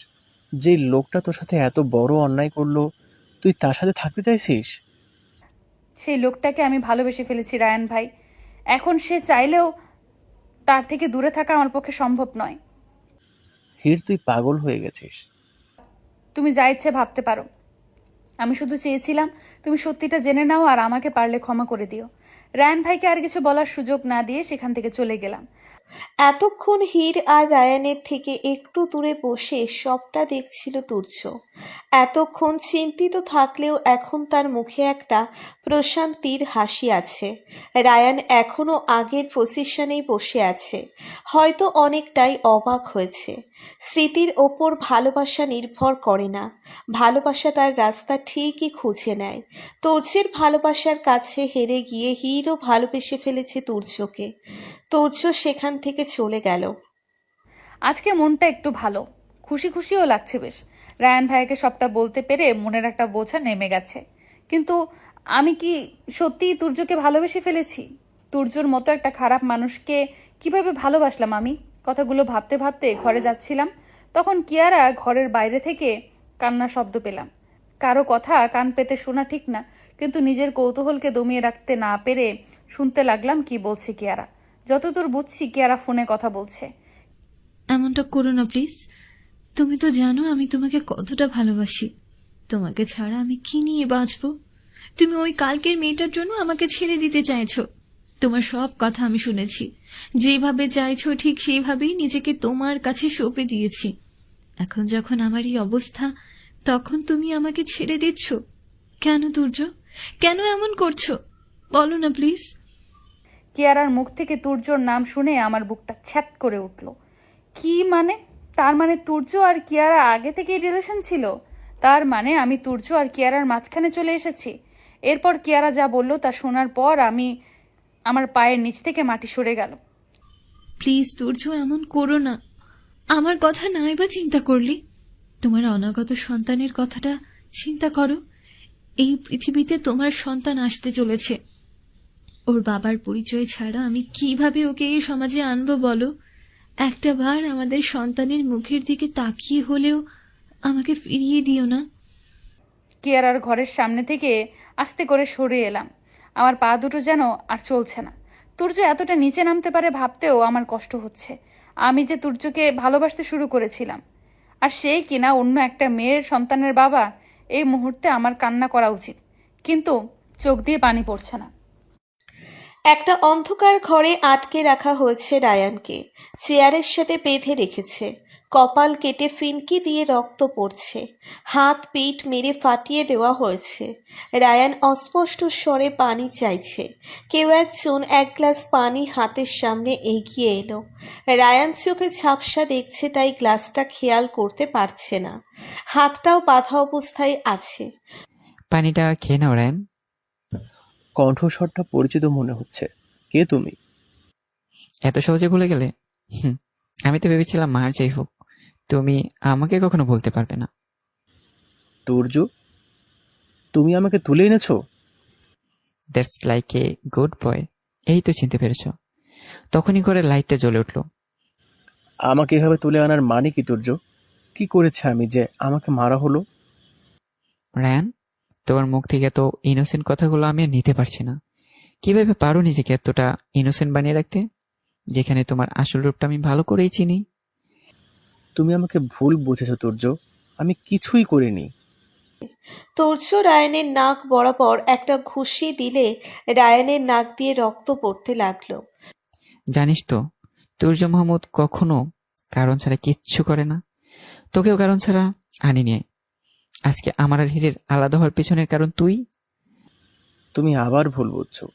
এটা সত্য যে আমি হীরকে অনেক বেশি ভালোবাসি, কিন্তু তোমার কাছ থেকে ওকে আলাদা করিনি। আলাদা করনি, এটা আমি বিশ্বাস করব? সত্যি? দেখো তুর্য, আমি মানছি হীরের বেঁচে থাকার কথাটা আমি সবার থেকে লুকিয়েছি, কিন্তু বিশ্বাস করো, এর পিছনের কারণ শুধু একটাই। আমি হীরকে সেই ছোটবেলা থেকেই ভালোবাসি। তোমার ভালোবাসি তুমি এতটাই অন্ধ ছিলে যে ভুলে গেছো হীর আমার বউ। একবারও মনে হলো না আমি হীরকে ছাড়া বাঁচবো কিভাবে? তুর্য, তুমিও হীরকে ভালোবাসো, আমিও হীরকে ভালোবাসি। তোমার যেমন ওকে কাছে পেতে ইচ্ছে হয়, আমারও তেমনি ইচ্ছে হয়। ওর জন্য তোমার হৃদয় যেমন পুড়ে, আমার হৃদয় পুড়ে। পার্থক্য শুধু এতটুকুই, তুমি ওর স্বামী। তুর্য আর একবার মারতে চেয়েও হাত নামিয়ে নেয়।